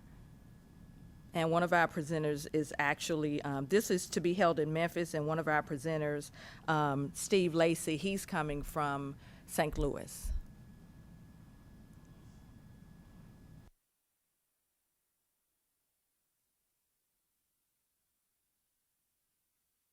Question? So this is awesome. Do you have to be an instructor in order to attend these, or can the public go? Go, I mean, that would be completely their decision. I know in the past, individuals from shops have contacted to get the information from us, and they're paying the fee, they're attending. They can hold on to that certificate. They definitely don't need it for their license. But I think all of the sessions open to the public. So when you say the public, are you talking about the non-licensed public or the licensed public? Because I see here on her second page, pre-requesting Tennessee state license active. I was just thinking other salon owners, Other salon owners. to be honest. I mean, I think this curriculum is fantastic. I think most salon owners would get a lot out of this. I just didn't know how it was marketed, or if it was marketed to. Oh, Pearl, could you answer that? Yes, I think that's a great question, and I was actually going to follow up with you because we had received a few questions about who could attend with respect to outside of actual instructors. Upon approval, hopefully, if that is okay, we will, in the language of the marketing material, specify that it is for all licensees, not just for instructors. And in terms of the benefits, I think any licensee would benefit from this information, but actually the piece on salon business that Celeste is offering, she has already been offering that to salons already in Memphis and outside of Tennessee.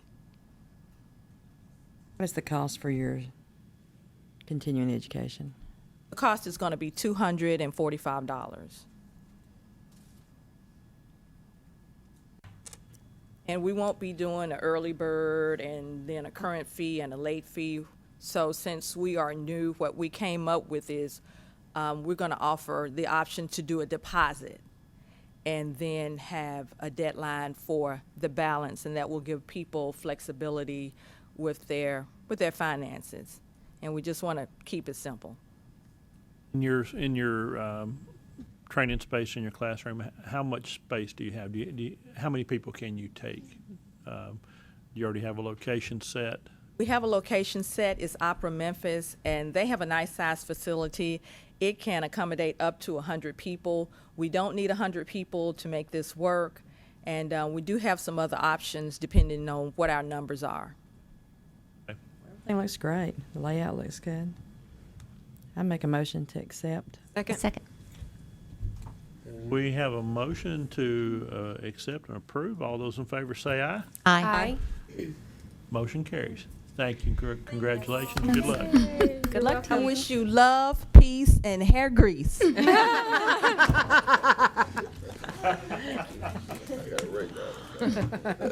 Okay, thank Peace you. and head grease. We look forward to seeing you. Before we get sidetracked from the continuing education sessions, I want to remind the board that the current sessions are on a document I'm floating around. If you are able to attend one, if you will just mark your name and the one you think you can. If 2 people are on one, as long as one's tentative, I'll make sure that there aren't 2 board members.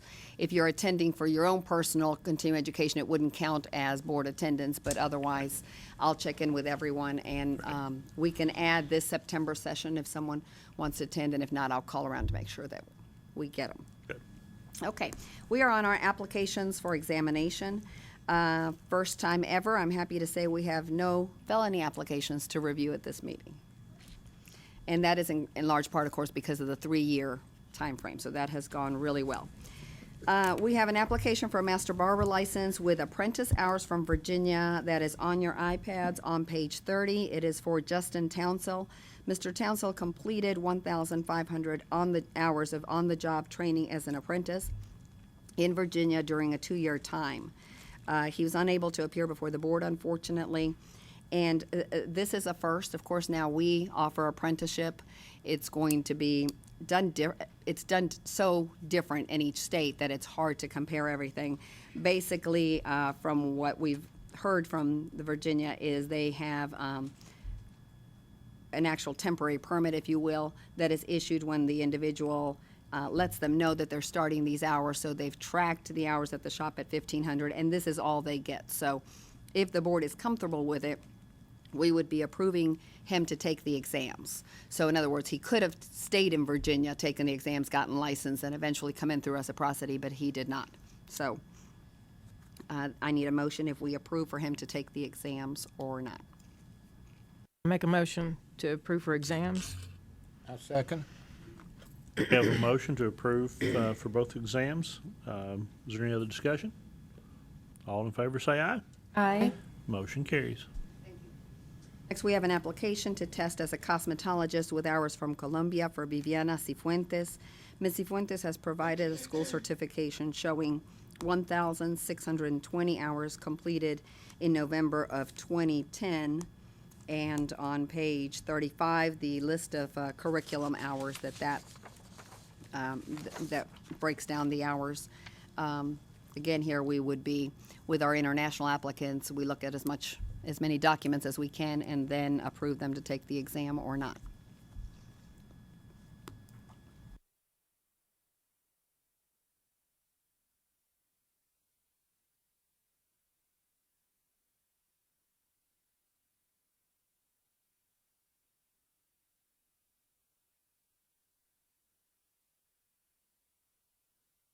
International hours are so tricky, aren't they?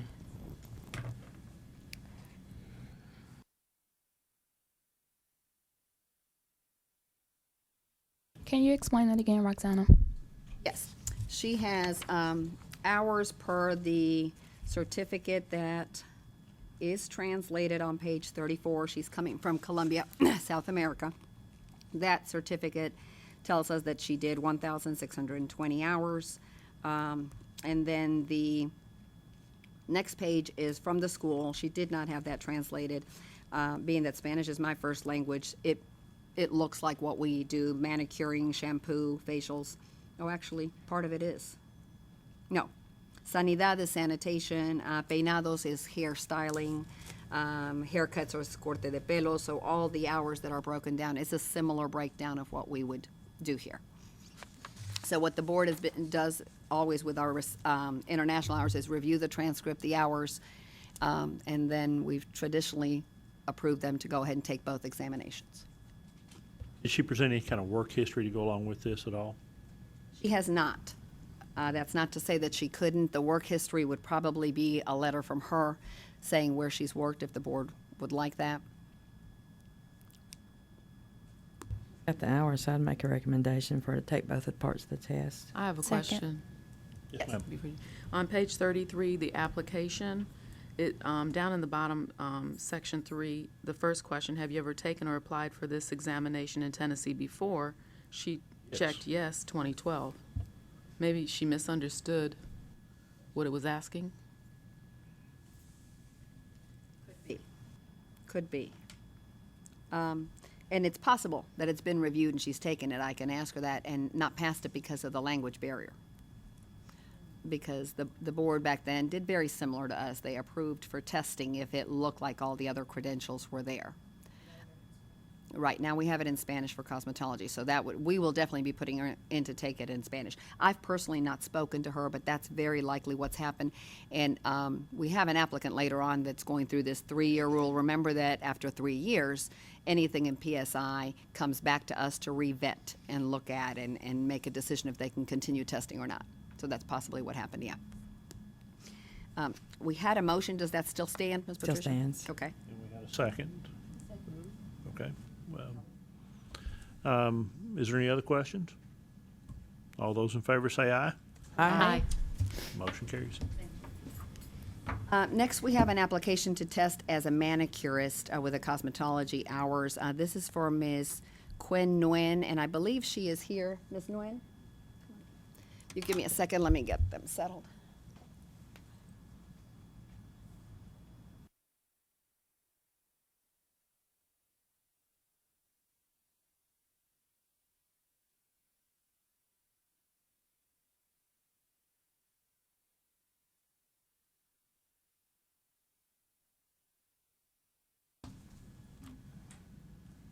On your iPads, you have a brief letter from Mr. Trian. He is with her today explaining the situation, and that's, again, mostly for a language barrier.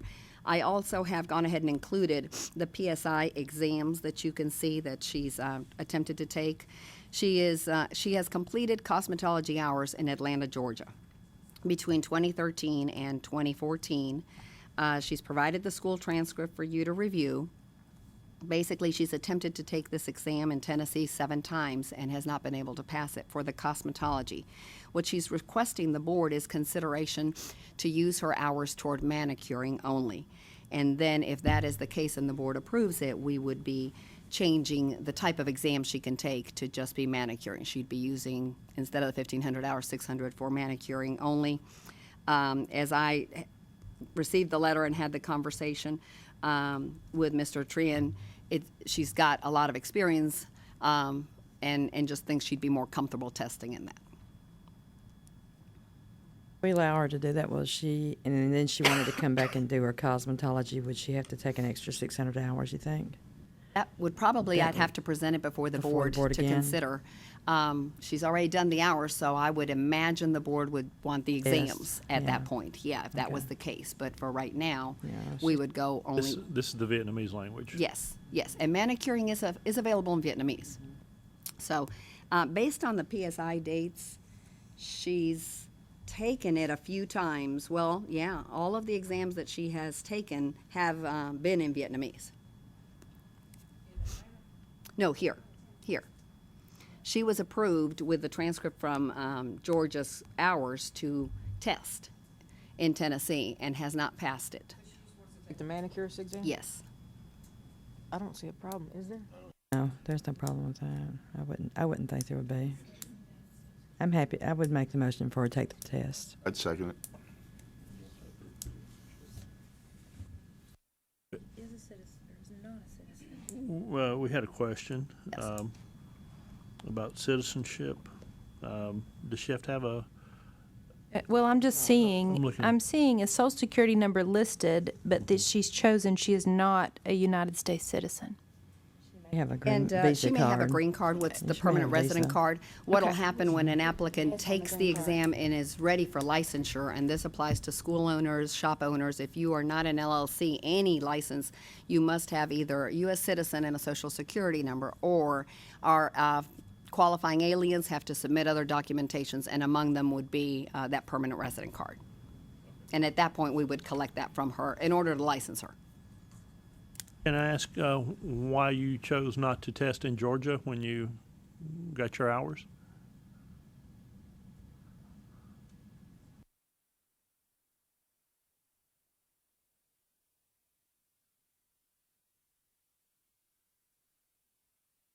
Because I just moved to Tennessee. So. That's fine.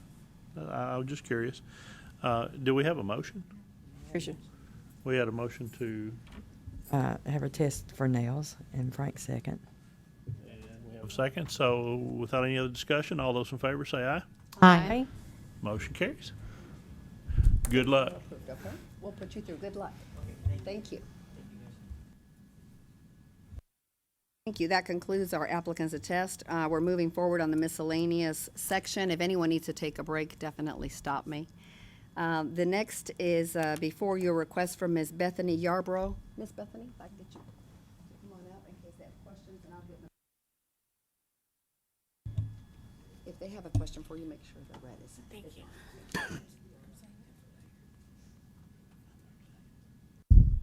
You have before you on page 45 a letter from Ms. Yarborough. She is a licensed cosmetologist since 2007. She completed her instructor hours in 2011 and started testing with PSI in April of 2012. Pursuant to Rule 0440-01-.09, an individual has 3 years to complete the testing process. Ms. Yarborough has been late, has not been able to pass the practical exam during this 3-year period. She is appearing before the board to answer any questions that you have. She has provided health documents to explain life events that have accounted for that timeline that has delayed her in continuing to try to take the exams. If the board approves it, the theory exam would be respected, so she wouldn't have to retake it, and we would just put her through to take the practical.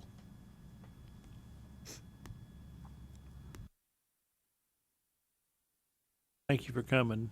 It's always good to talk to folks. Thank you for having me.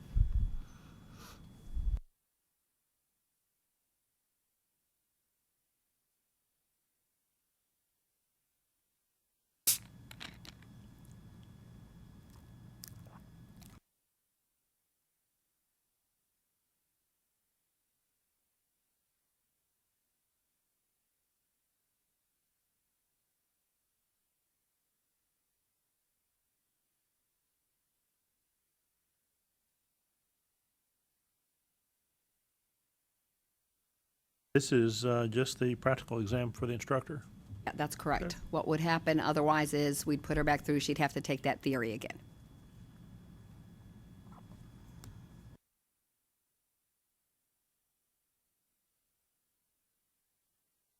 I'd make a motion for just take the practical. I mean, yeah. I would second that. Thank you. We have a motion and a second to approve with the practical examination. Is there any discussion? All those in favor say aye. Aye. Motion carries. Good luck to you. Good luck. Congratulations. Thank you very much.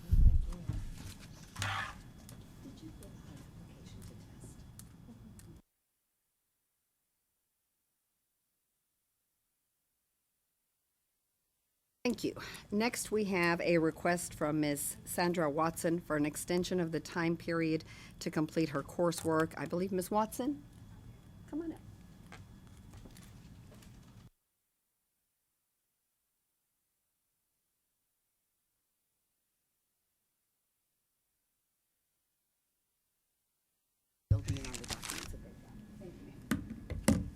Well, Ms. Watson, thank you for coming.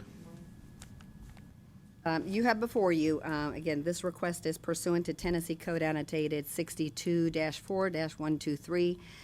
Students have 7 years from the original date of enrollment to complete the required courses.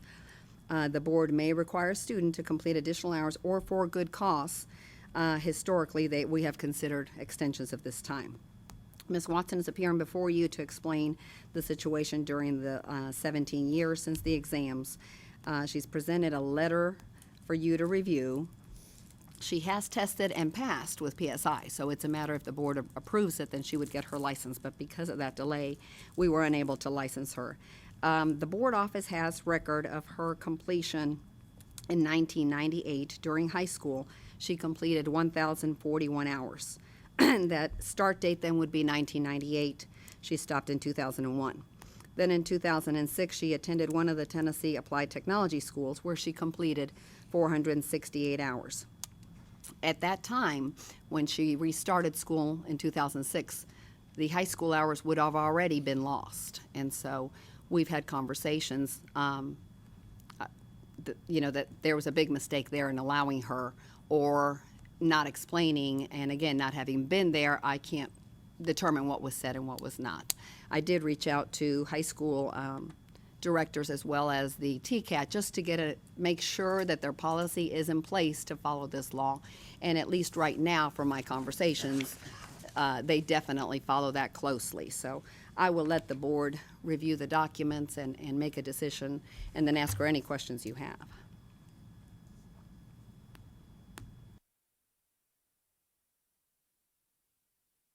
Passed both exams? Yes, on the iPad, mine just kind of went to sleep for a minute, I'm sorry. Page 57 starts her application, which is what they hand you when you've passed. Her practical exam is next to it, and it's the office that, when we looked at the hours, this exam for the theory was done in, I believe, March of 2013. And then the practical exam date was February 23rd of 2016. And so soon after, we received the application that is signed February 24th. And because of that 7-year law, we couldn't, release the license without the board's consideration. So PSI doesn't take that into Not consideration? at all. They don't Yeah. have any idea of when the hours are completed and Right. any of that, yeah. They just need proof of hours, or? The schools submit them directly to take the exams, or we do if they do the application. And so, At that time, in 2006, it would have been the board that was,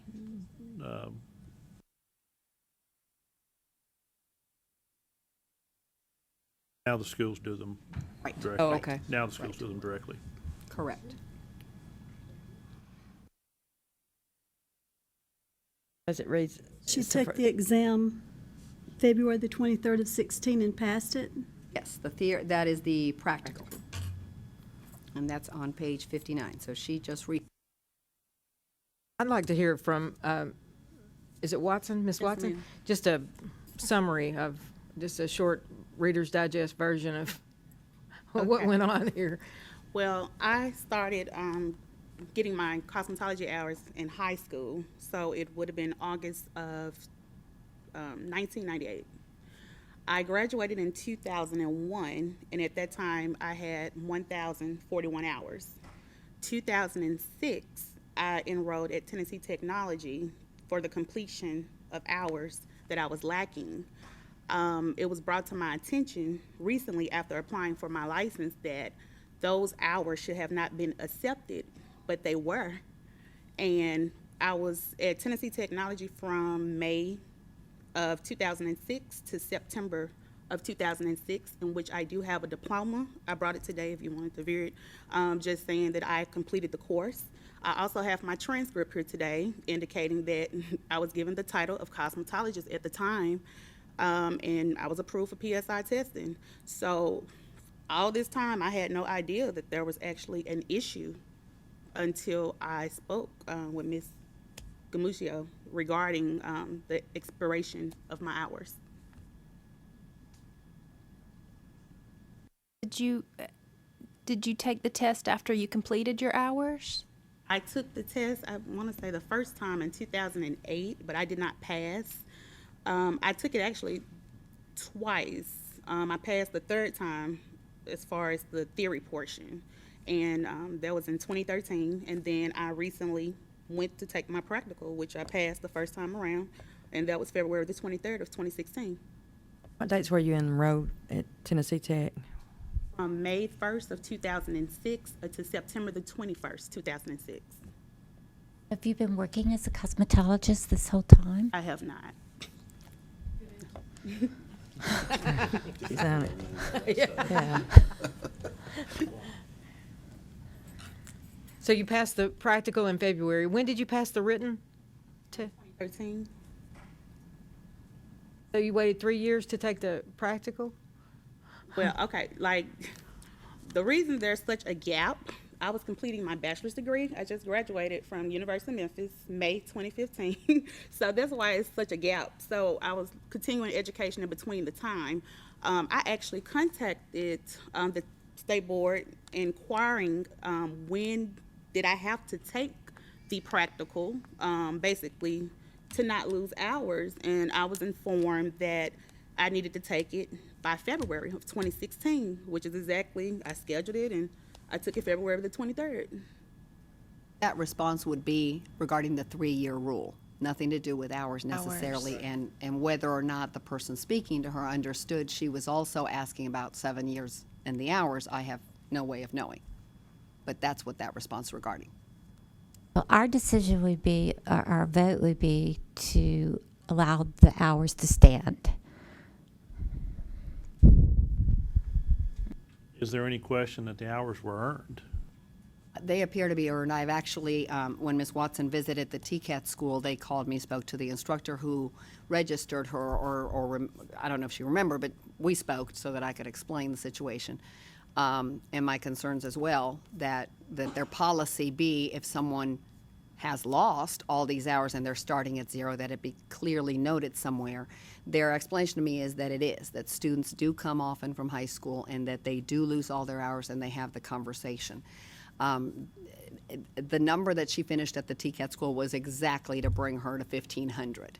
So there's several barriers like that make me really wonder what all happened, and there's just no way of knowing. But again, what Ms. Watson says is she's had the conversation with individuals and thought that she was continuing with the hours in high school that were a decent number, obviously. So yeah, the board has considered a few extensions for major health issues, if you recall, or situations where someone is just about to lose the 7 years and we extended so that they can finish. This is unique, but if Ms. Watson absolutely applied for the license when she finished her exam, not knowing that the hours would be debatable or possibly lost. Forgot what it is. How long do you have to get your license after you? You don't have to. You can finish the 7 hours and test 20 years later. I highly recommend against that, but there's nothing in the statute that says that when you finish your hours, you must obtain a license. In 6 months, you would have to retest, but she never tested. So your hours are good forever, as long as you finished them in 7 years.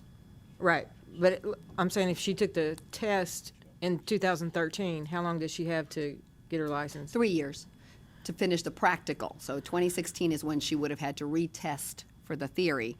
And then from February 23rd that she passed the practical, she has 6 months to obtain her license, or she'd retest.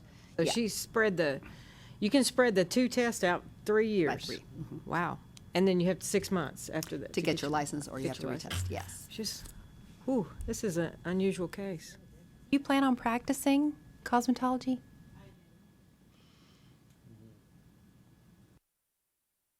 It's such an unusual conglomeration of different dates and years, and even taking into consideration that maybe some confusion in the information is out there.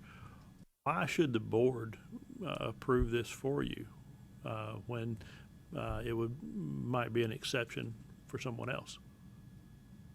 Because basically, clearly as a student, and I did include this in my statement, in high school, they don't include state law in curriculum. So I can go back to 1998 to 2001. At that time, the law was you had 10 years to complete your hours. Well, it was made aware recently after talking to my instructor, my former instructor at Tennessee Technology, that the law changed in 2004.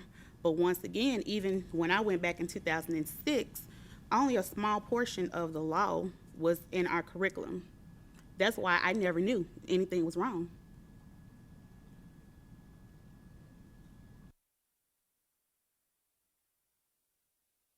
Were you given a law book to read? How did you study for the exam and pass it? At Tennessee Technology, we were given a law book. It just wasn't included, I would say, regularly as part of our curriculum. Oh, because there's so much testing over the laws on your exams.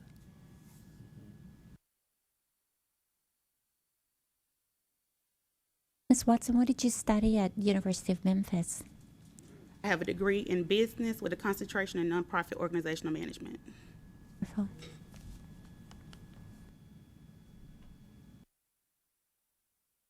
I have a question. And excuse me if it's a rhetorical question. Why didn't you just go in and finish the hours and the testing and all that in between you going to the University of Memphis as well? Why, I mean, because it's such a long gap. Were you not really focused on cosmetology? Had you not decided, or, what's your take on that? I would say, I guess that's something that I kind of toggled with. Back when I was in high school, they used to have it where you can either do a technical path or a university path. I did the dual path because I didn't know like exactly what I wanted to do at that time. That's why I took cosmetology, and I had the option to still go to college, and I had been accepted to any college Every college that I applied for, I was accepted. So I went to school in 2001, and that's why it's such a gap in between the hours. I actually took a break from school, and that's when I went back to pursue the completion of hours.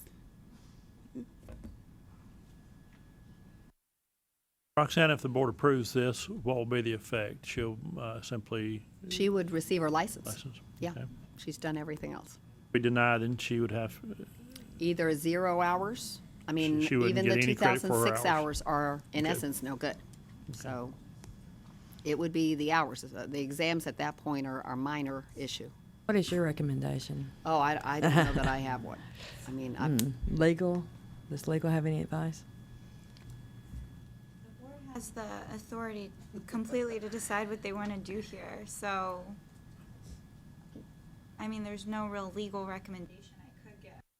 So can Well, you, you can decide to approve her, but you also have the discretion not to. I wouldn't know how to base an opinion on any legal standard here. so I guess one of the issues here is, you know, a lot of people come before us with all kinds of stories, and if we allow you immediately, then that opens the door for a lot of other excuses. Not saying that yours is one. So would you be able to possibly provide that you were in school at the University of Memphis during that time? Or and provide, are the cosmetology hours, are they provable? Can they be proved? They have been. They No, have been, They okay. are Okay. certified. I've spoken to someone regarding the high school piece and the TCAP. Because right now it just kind of looked like you really want to adamant about getting licensed. That's what it kind of comes off as. Well, But I wouldn't that's want you to lose all hours. I can't would imagine say that we would have too many cases come before us I think so. with think so, so many years Good gap, point. you know, where we. I mean, Well, she's done her hours. I know that She's she's passed both of her back. exams with no Right. problem, and I mean, I And know they people pick who a graduated labs. from school last week and can't pass their exams. Yes. So And admittedly, that I'm she didn't impressed. have many classes on them. Well, for me, the whole fact that she wasn't just hanging around in between, if she was going to university Right. She was in and she's school. willing to come back and do this, I mean, I can't imagine denying Well, that. why not? Yeah. Okay, is that making a motion? Do we have a motion? Wait a minute. Okay. Question. Go, please. What do you plan to do with your license? Currently, I have an offer on the table to start working in a salon. So if I'm approved, that's what I plan to do. I make a motion to grant the acceptance of I the second it. situation for her. We have a motion and Did a you have something to second. say? I do not. I was going to second. Oh, you were slow. No. That turned around real quick, but I'm glad. If there's no further discussion, all those in favor will say aye. Aye. Opposed, say no. Motion carries. Congratulations. Good luck to you. That'll work. Okay, so the next applicant is also about the 7 years. Ms. Julie Buchanan Evans is asking for an extension of time to complete the 7 years coursework. Pursuant to Tennessee Code Annotated 62-4-123, students have 7 years to complete from the original date of enrollment. The board may require a student to complete additional hours or for good cause. Historically, we have considered extensions of time. Ms. Buchanan has presented a letter stating that she started her education in 2008 while she was incarcerated. At that point, at the facility, she was able to obtain 1,442 hours. She's requesting an 18-month extension so she can complete the remaining 58 hours. The facilities open and close programs often in these situations at the different prisons, and so her letter explains that she was wanting to continue and it just wasn't offered. So she would, with that extension, be able to complete the 58 hours as well as take the exams at the facility if the board approves it. Incarcerated She is would still be for that. incarcerated, yes. Okay.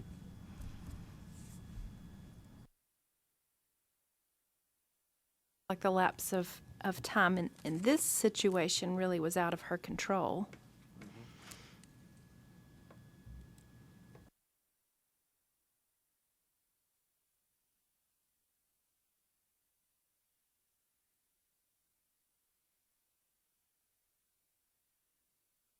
She only likes, what, 58 hours?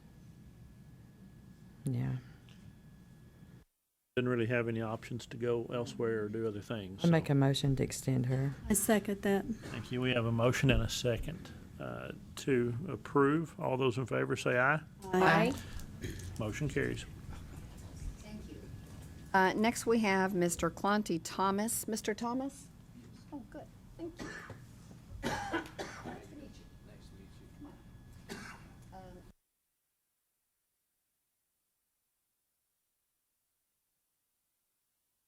Hello, Mr. Thomas. Thank you for coming in today. Thank you. Good morning. I have before you on page 68 on your iPads an email I received from Mr. Thomas. He is asking consideration of an extension to his continuing education requirements pursuant to Tennessee Code annotated 62-3-124B. A master barber instructor shall complete 16 hours of an approved program.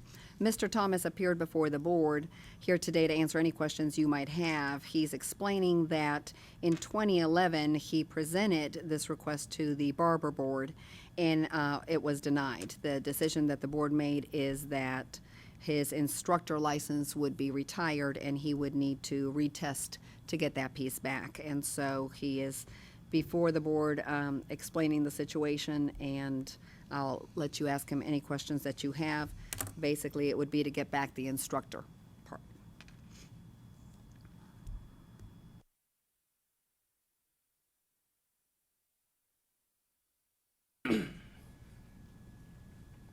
On the iPads on page 72, some of these print screens, I think I've mentioned, this is our new wonderful core system that we've merged into and are using and are learning how to keep adding things to it. So down at the bottom, you see the note history. That would have the note from when he was presented at the April 18th, 2011 board meeting, that the board reviewed it and how they voted.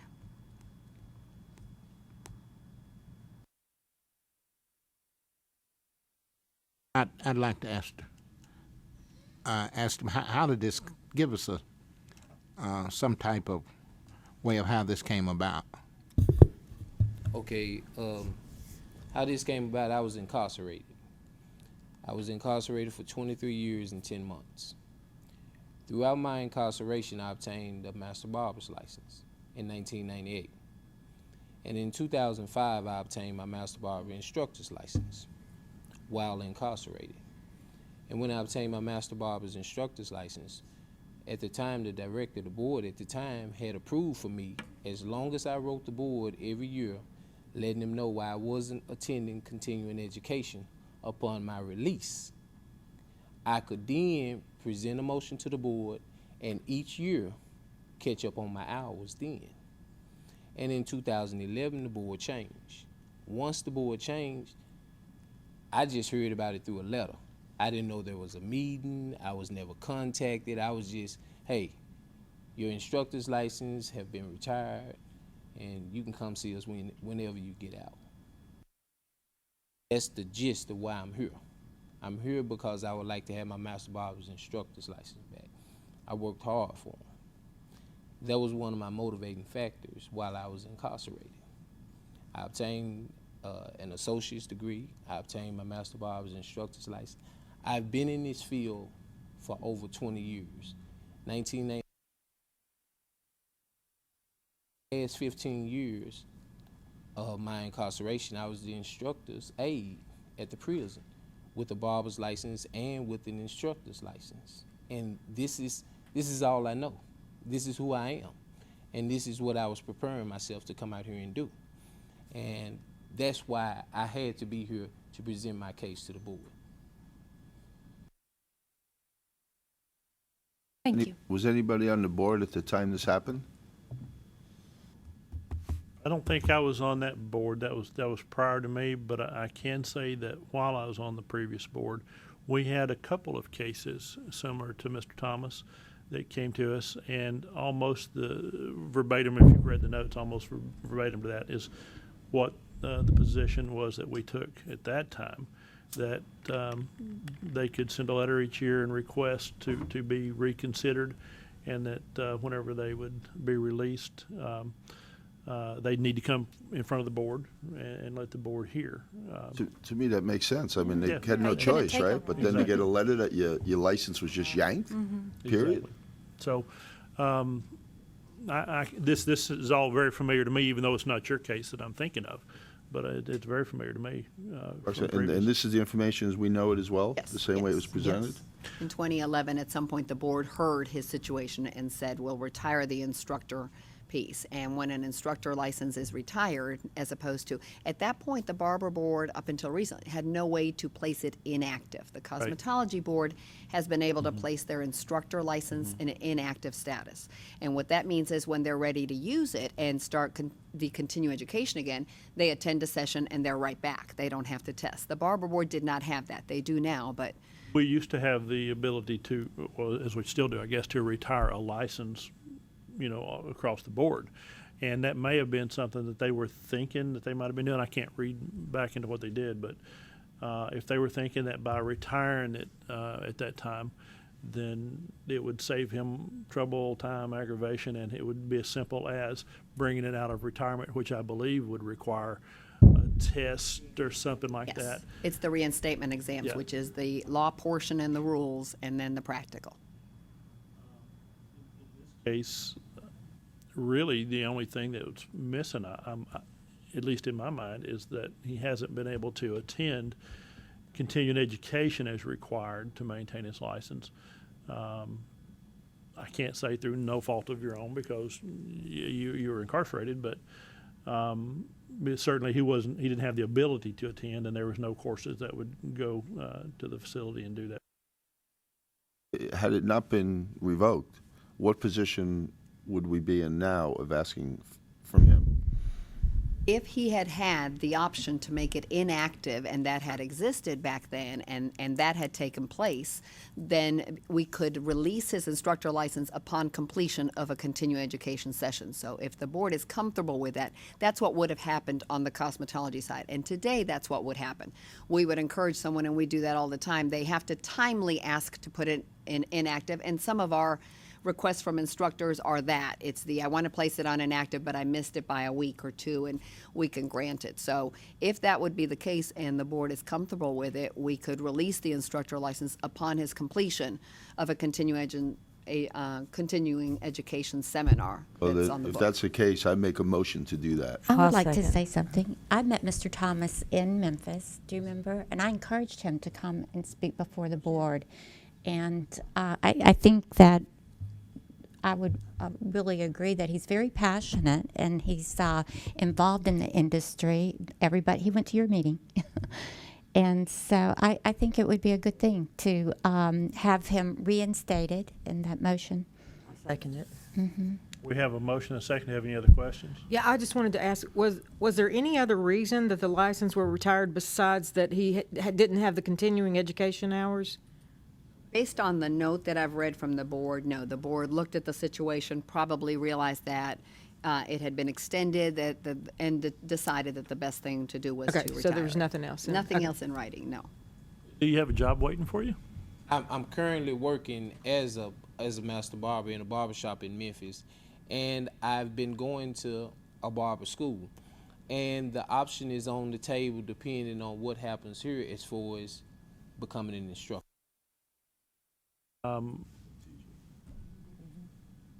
Do we have a motion and a second by Mona.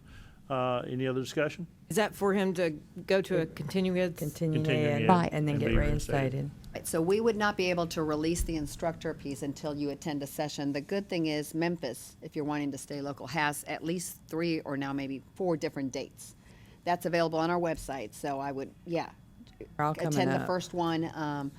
There's one at the April. end of this month that if you look at it and the travel isn't a big deal, you'd be able to attend. That would mean by May 2nd, we could release the instructor license.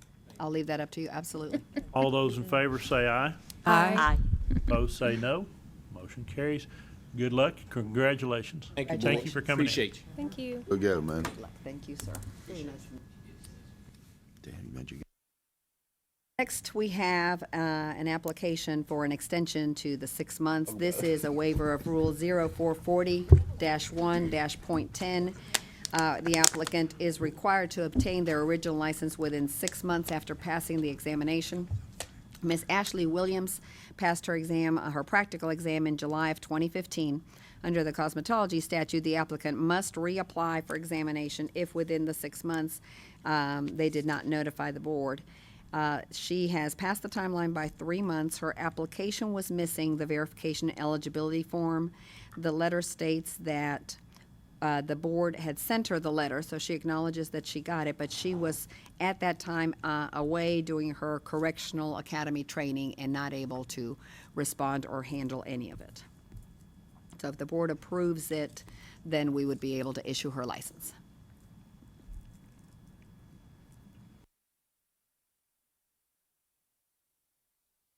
Provided on page 78, her training from the academy.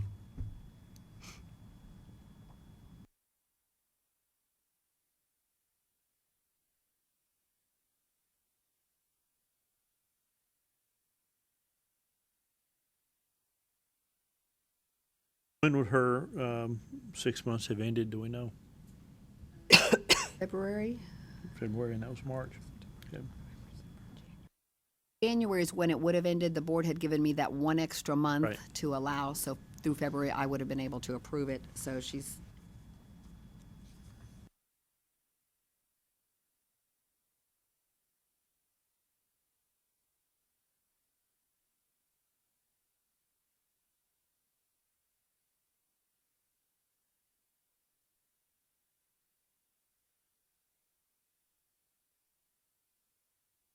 Questions?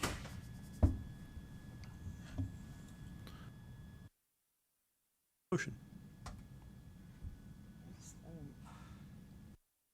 Why was she late getting it in? She was just, verification eligibility was missing, and she was away doing, for her correctional training. So Okay. she's probably a correctional officer Okay. somewhere.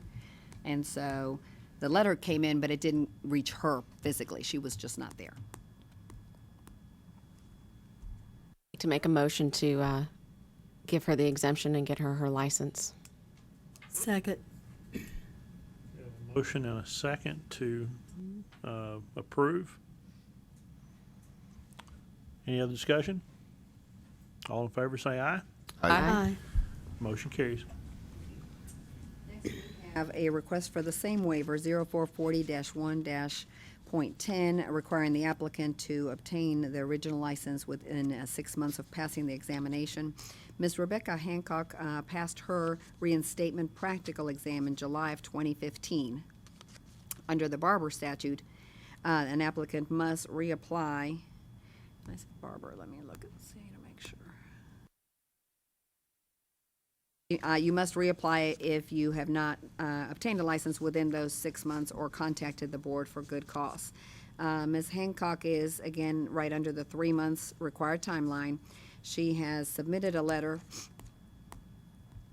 Let me get you the page. As well as on page 83 is her letter, and then page 84 has medical records regarding her husband's health situation, and that is the reason for her delay in completing this process.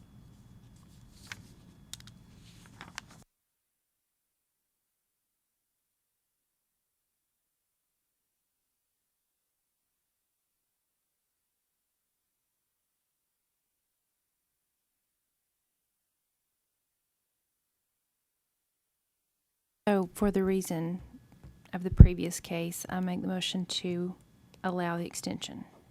I second. We have a motion and a second to allow and approve. All those in favor say aye. Aye. Motion carries. Is the same rule applies to Ms. Sonal Parmar. This is Rule 0440-1-.10, that an applicant must obtain their license within 6 months of completion. Ms. Parmar submitted everything that we needed. Her application had everything there, but her verification eligibility was submitted to the federal database. This is for all qualified aliens. At that time, she was ineligible to obtain a license. I have a printout of that on page 93. She had been applying for her permanent resident card for over 9 years. And so she, with this denial, obviously, took all that information to the office, and on March 15th, we were able to put her back through, and she is now approved to obtain a license because she now has her permanent resident card. So without any doubt, it was really circumstances that didn't allow us to license her. We'd be extending the 6 months if the board approves it. Make the motion to approve. Second. We have a motion and a second. All those in favor say aye. Aye. Motion carries. Next, we have on your iPads a revoked shop license. This is for Ms. Adrienne Rhodey. Ms. Rhodey? Okay. I wasn't sure if she'd be able to make it or not. And if the board needs or would like to take a break, we can, or after this. We don't have that much more to go for the board meeting, maybe an hour, hour and a half. This is the letter that she has sent in on page 96. Explains a little bit about her situation. She is an owner of a shop.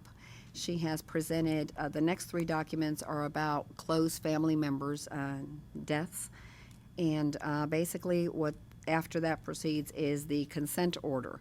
This particular shop had a notice of violation, and they were sent a consent order for a 2013 complaint. On December 7th of 2015, Legal sent her a certified letter explaining that the final payment on this consent order, so she was working out a payment plan to reimburse for the civil penalties, had insufficient funds.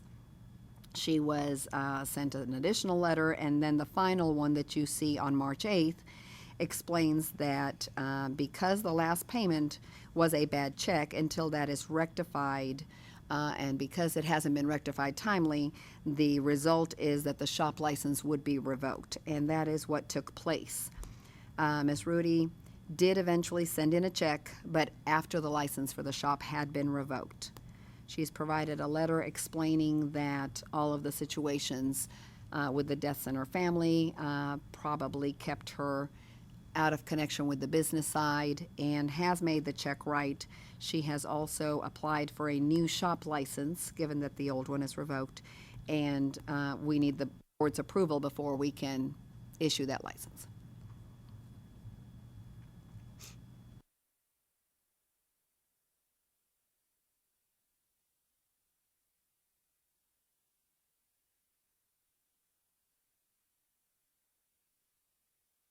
Shop been closed before.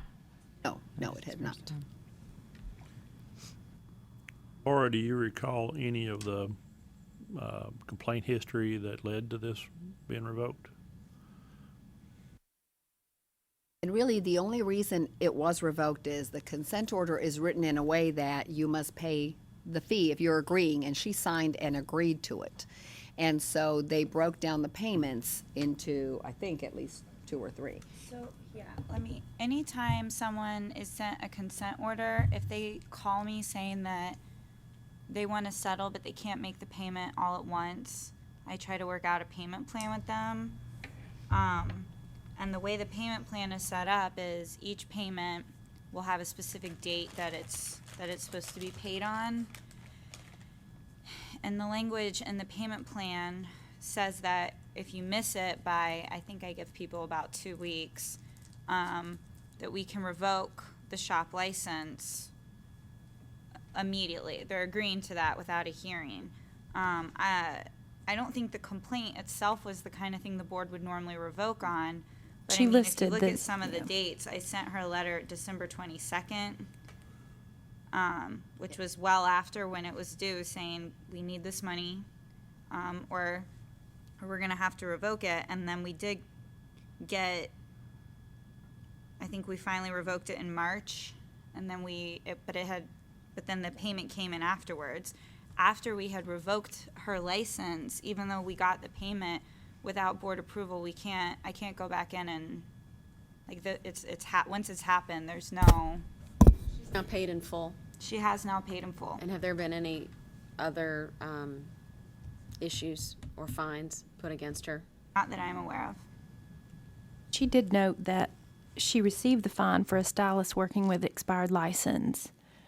And if the salon gets a fine, the manager gets a fine, that's, we handed out those $1,000, $2,000 I mean, that could easily get away if you weren't focused on your business.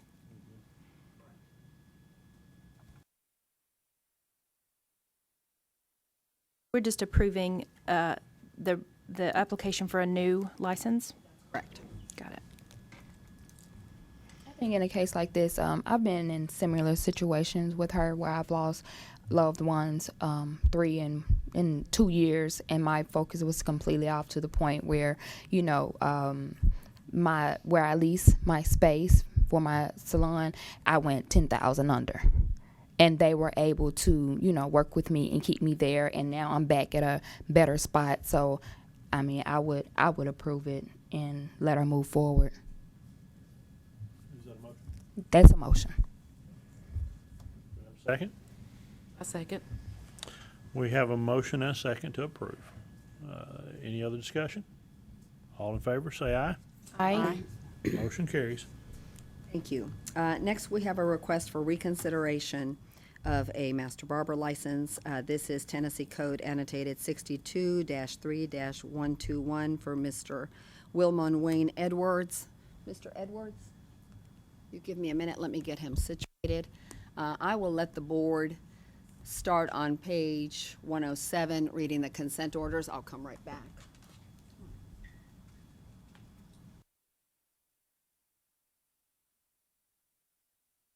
Ask questions, just make sure that's right. Let me- Mr. Edwards, thank you for coming in today. This is, Mr. Edwards had a master barber instructor license as well as a cosmetology license. Both of these were revoked for immoral or unprofessional conduct.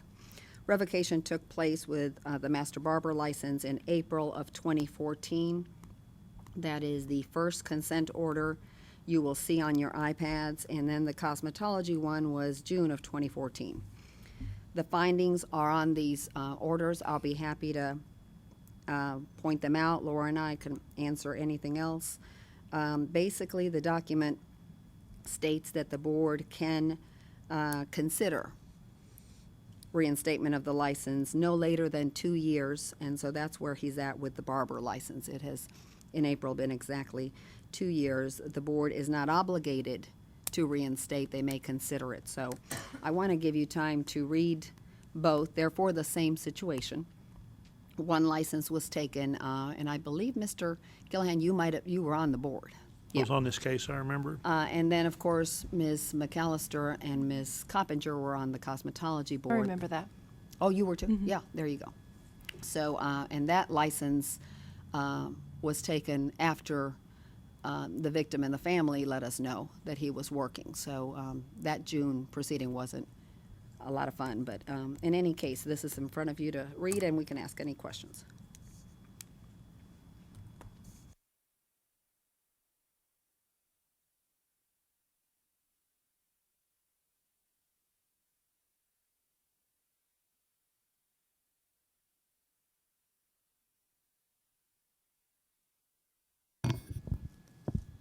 Thank you for coming before us today. I appreciate you writing the letter, but I'm sure we'd all like to hear just from you some of your thoughts. Just like would like to definitely get my master barber license reinstated. It's been a hard 2 years for me and my family. At that time, I didn't have a child. I have a 1-year-old now. That definitely changed my life and changed my family. I've had about 10 jobs since then, so it's definitely been a detrimental effect to my family and emotionally to them. So me being selfish on my part on the situation, just like I said, definitely have learned from that for the 2 years. Matter of fact, we're moving to Florida right now because haven't been able financially to be able to take care of my family like I had before with my barber license. So it definitely has been an effect on me, and I've definitely learned from that situation. So it would definitely never happen again. So that's basically all I have right now. Thank you. Was there a civil case involved in these charges? Sheriff.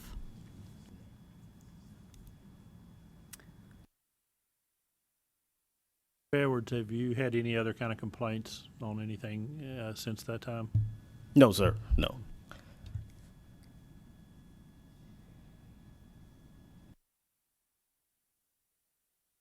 Findings of fact on that well, I think I'm looking at the Barber one, are on page 109.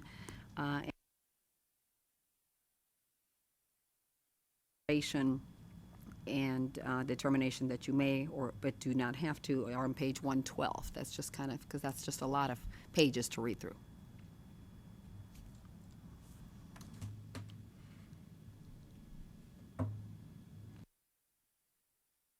Which Are you license? wanting to get your instructor's license back as well? You mentioned the master barber. Not necessarily. I mean, since that's basically where I was when it happened. So I would definitely like just to get my master barber license to be able to, definitely take care of my family, because that's my number one goal, is to be able to do that. And I can do it with just my master barber license, not necessarily with the instructor. I could, just do it with my master barber license. Got a question over here? I was just gonna ask, which license is he asking for back?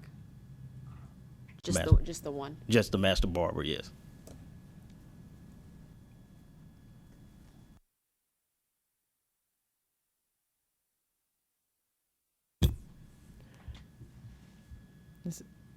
If we give it back to him, we would be able to monitor or Or would have the right to enter into a probationary period like we Right. do our felonies, if So that's the route you want to that go. would work for me. You said you're moving to Florida? Yes. Yes, I am. Like soon? Yeah, we are soon, yes. So you want your Tennessee license so you can go to Florida and see if you can get reciprocity? Well, now, yeah, because I didn't realize it had been 2 years till we was about to move. I hadn't thought about it, and then I was like, well, it's been about 2 years, so we was gonna move anyway, because financially it's been rough, so just had better opportunity trying to get jobs or whatever down there, so so it just came up that we were moving anyway. So, but I definitely would do that and transfer my license or whatever. I would, I'm glad you're not asking for your instructor license back. I would not be in favor of that, putting you in an instructor position Right. because of your past, but Right. I'm kind of torn about the master barber license. I don't know, and I see that you do want to provide a living for your family with that type of license, but you're going to be moving to Florida, so we're not going to, all we'll be doing is granting him a license so he can get reciprocity from Florida. Will they know any of this when he goes with his license? Reciprocity asks for complaint history. The only complaint history that we rarely would send would be like an expired license, if you've, that type of thing. But So it any would other be up to history their goes. discretion to grant It him would, reciprocity? and the consent orders, of course, are public record. Yeah. We would be stating that both licenses had been revoked. And once this license is issued, it's good for 2 years, and it's renewable. So he could use it here or move somewhere else and apply for reciprocity. We can't guarantee that if we, reinstate your barber license, that they're going to accept reciprocity in Florida because of everything. And on coming back here? I mean, if I'll do what I have to do. I mean, if I have to, it doesn't matter. I mean, I'm like I said, whatever I had to do to take care of my family, that's my main goal right now. It's not about me at all. It's about my daughter and my wife. So if we have to, we will. I recall from when this actually came in front of the previous board, I recall that this gentleman was fairly forthcoming and took responsibility for the actions that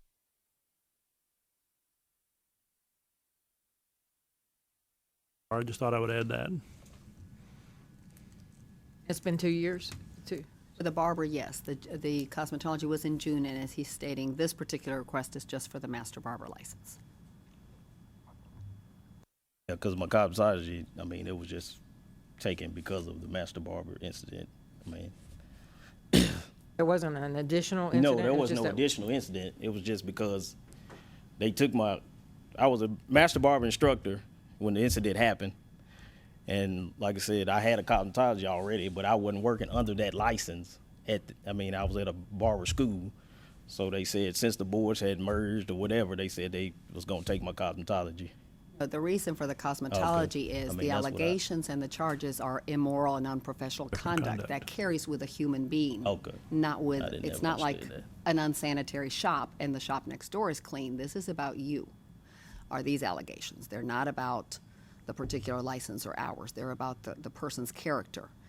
And the cosmetology license was taken because he was working on it, even though the barber board didn't realize, no one realized that there were two.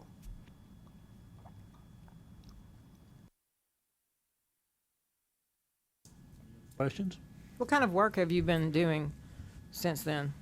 Everything. I worked at McDonald's, just temp jobs, just whatever. It really didn't, I mean, construction or whatever.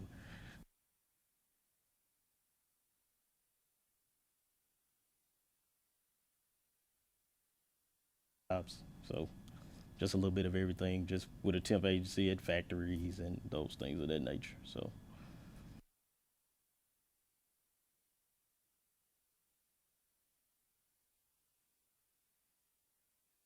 Definitely took that for granted at the time. You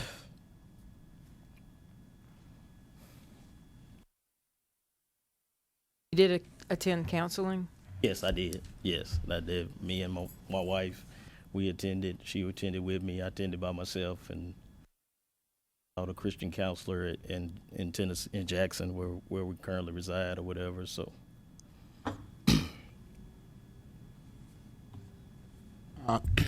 I move that we reinstate his barber's part, give him a chance to make a living. We can't deny that. Can we flag that with a probationary period? That's what the board would like. We can enter it with a probationary period. Bobby, yes. would that be okay? I would second that. We have a motion and a second to grant with probationary period. I guess that would be a consent on that as well. It's just a probation order. Okay. So, he would get a document outlining the terms Okay. of his license, and once he signs it, That's good. to be licensed. All those in favor say aye. Aye. Opposed, say no. No. Motion carries. Is it a 2-year period that the board would like? Okay. Thank you. Congratulations. Thank you. Good luck.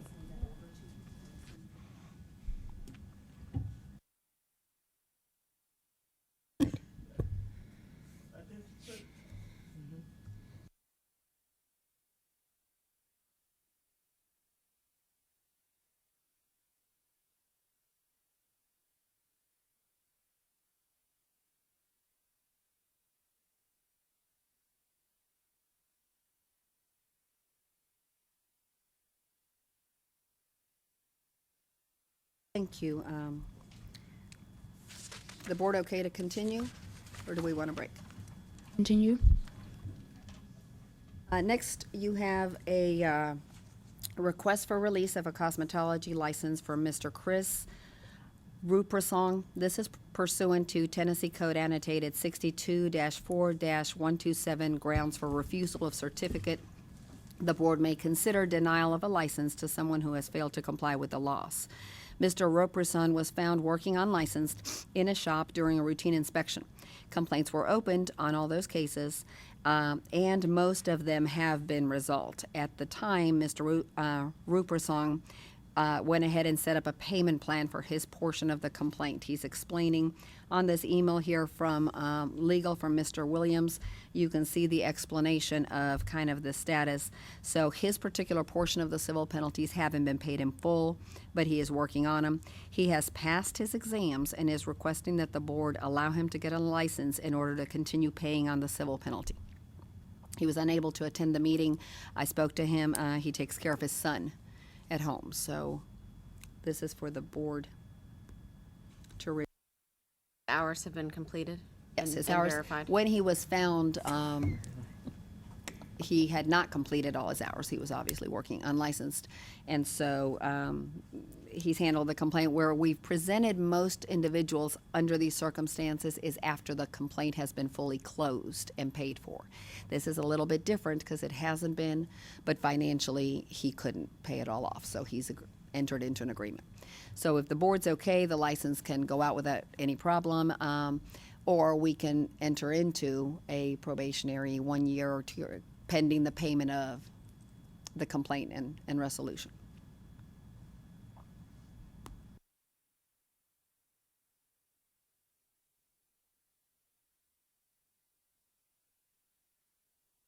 One-year probation on it or something. I'd be happy to send it out with that. Okay. Motion and a second. We have a motion and a second to have a 1 year probation period and approve. Any other discussion? All those in favor say aye. Aye. Motion carries. The probationary order that Laura will prepare, is it okay to put and paying off the complaint? Because absolutely. that's really what. Absolutely. Okay, thank you.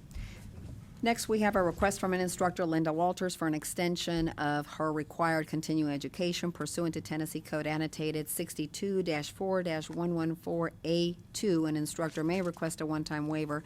She submitted a letter requesting a 6-month extension so she can attend the Knoxville session in July. She has attended her previous 2 sessions timely. Second. We have a motion and a second to grant. Any discussion? All in favor say aye. Aye. Aye. Motion carried. Next, we have a request from instructor Amy Kaiser for an extension of the required continuing education hours, also pursuant to Tennessee Code annotated 62-4-114A2. An instructor may request this waiver one time. She submitted a letter for the extension. This is the first time she's supposed to attend the session and was unaware of the requirement prior to renewal.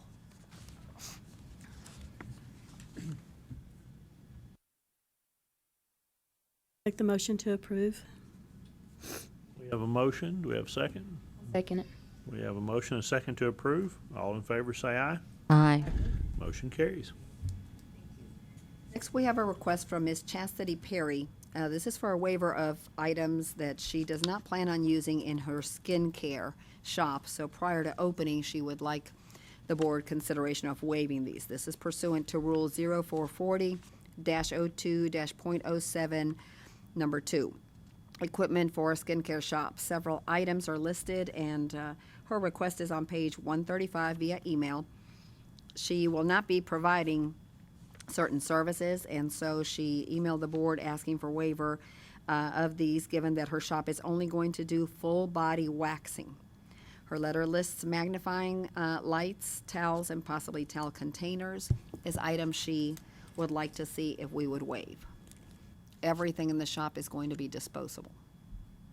Make a motion to deny. I'll second it. We have a motion and a second to deny this request. Is there any other discussion? Well, because I just don't think we can make exceptions to a hot and cold water sink where she would possibly need to wash her hands, or that she may not need a magnifying lamp to wax, or a covered container to put her dirty towels in. I just don't think we can start down that path and then someone say, well, I'm not going to use tweezers. Do I have to have a UV light? Or I just don't It's think very broad on sanitation, and I Yeah. think that's it's not difficult to have bane those of our things. existence, I think. I will add one exception that we did do for the board, and if I don't remember if it was the full merge board or not, but it was a barber shop that catered almost exclusively to men in the military and never offered shampoos. So for them, it was a big expense to rent a facility that had the shampoo bowls, given that all they did all day long was buzz cuts. And he appeared before the board, explained the situation. He was granted, so actually that shop has a letter You I remember very well that case. That, He was on the base at Fort right, Campbell. right. And he, of course, the requirement is for a shampoo bowl. He did have standard sinks and bowls, standard sinks with hot and cold running water at his stations, but not shampoo bowls. He didn't want the expense of doing changing It out the makes a shampoo little bowl. more sense to me. And given the nature that he was going to do buzz cuts all day, the board at that time thought that would be. But he did have hot and cold running water. The board did it one time, withhold license from European Wax in Memphis because they didn't have a sink until they put in the sink. Right. They were not able to open. So, I mean, this would be consistent. We have a motion and a second. I think that's where we stopped. Any other discussion? All in favor of the motion, say aye. Aye. Those opposed, say no. Motion carries. And recently, we have had, Betty can vouch because she does our shop, several with different questions. Unless it is an extreme situation like the shop we just talked about, we will deny and tell them that they would only appear before the board if it's something like the expense of sinks when you really don't do shampoos, along those lines. So I appreciate it. Okay, so next we need to get an update from the Reciprocity Committee. I will turn it over to Ms. Coppinger. Okay, we only had 5 requests for reciprocity today, and we granted 3 of those reciprocity, 1 to take both exams and 1 to take the practical exam only. It was easy. Need a motion to approve. I'll make a motion that we approve. Second. A motion and a second to approve the reciprocity committee's recommendation. Thank you. Nina. All in favor? Aye. Opposed? Motion carries. And next, I will turn it over to Ms. Tansley for the legal report and Laura to discuss so we can get a full vote. And maybe Laura can finish it up. Ms. Tifa Teller is normally the chair for that committee, so pardon me. But By guilty of sitting next to her, I'm not. I did that, and then I wondered why. So no, Laura can Oh, do the Miss updating Diana. as well. I apologize. But we heard a total of 76 complaints today. Yeah, so 5, really? I'm on the wrong committee. Roxanne's like, our agenda's really light, and I open up our file. I'm like, no, it's not. Trying to think, other than the case about the mobile folks, is there anything else we should bring up before we talk about that situation?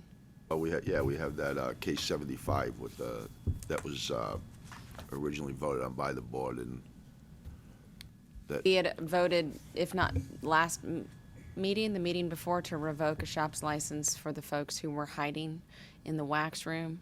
and running, Pardon? hiding and running. Hiding and running. That shop has hired an attorney, and they have come to Roxana and her team to offer sort of a reorg plan for new, more active ownership, and $5,000 in fines to keep the doors open.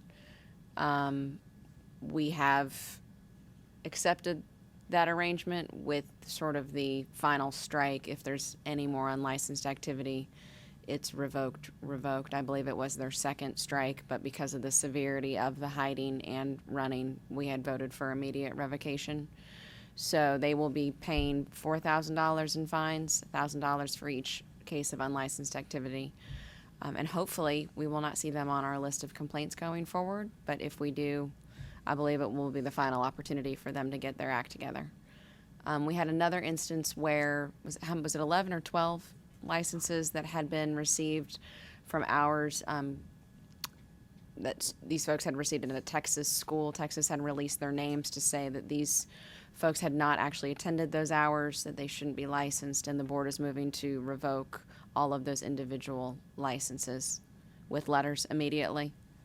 And as more names are released from these investigations in Texas, we will continue to revoke those licenses. The board office takes care of that, right? That is correct. Legal does as far as the consent Yeah. orders. How many of those folks are there? There were 11 on our list today, with more to lot of come. them. So their opportunity would be able to go get legitimate hours here in Tennessee and start the process over, correct? Correct. And that is kind of our phase one as we're doing it. It's for 3 of the revoked schools. There was a total of 12 on the complaints. I think only 1 or 2 are put off a little bit so we can Laura can research and investigate their responses. There was close to 60 names on the different reports. And if the board will remember the whole incident with Texas, we stopped for a long time approving reciprocity. Then once we got a list of the schools that were questionable and that complaints were open in Texas against them, we were able to start issuing licenses for anyone that came from other schools that were not these 9. So now we're going back to hopefully the final stage of this, which is those that we did license prior to this, going back opening complaints and revoking those licenses.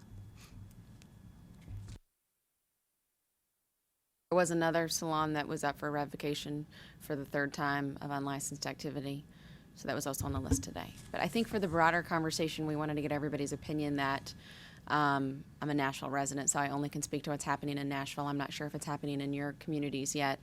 But currently, the board offers licensing exceptions for cosmetologists and barbers, or any licensee, correct, who are doing freelance work on movie sets or for weddings. Is that correct? It's sort of broad, but yes, that's correct. But basically anything that's part of theater, entertainment, weddings, anything that can fall into that category. And the licensing exception is just for the shop license. It's not for the personal license. Individual and also has to be nursing licensed. homes, and then anyone who's invalid, homebound. So those are the current exceptions. The hottest thing in beauty right now is the mobile, sort of I can hit an app like my Uber and have a glam squad team at my house or at my hotel room. So that's happening here. I believe it was here in Nashville, correct? But it'll probably be coming to other cities too. So currently, those don't fall under any of our exceptions. I mean, it's just men and women who want to get dolled up before, I would imagine, going out. But it's not for a particular entertainment event or for a wedding, etc. So currently, our licensing process does not include that. But these businesses are up alive and running here in town. Laura had booked yourself an appointment on one service? Well, I attempted to because they responded to their complaint saying that they fall under the exception we just discussed. So I went onto their website to book myself an appointment just to see what the process was, and there's no screening for that. It's not as if I was asked why I was booking an appointment. In fact, on their website it said if I was booking an appointment for a wedding or for a large party or for an entertainment type thing to call them separately and book a separate way. So, no, I don't think they fall under any exception. So we sort of... I didn't actually take that service. I did not actually. For the record. For the record, I did not partake. I just attempted to see what the process was to book an appointment. What service did you book? A haircut. Oh, really? You could book haircuts to come to, oh, okay. When that other law passes, if they got a license, they'll be able to go do that, right? If they've got the vehicle. Yeah, they So- have to have the.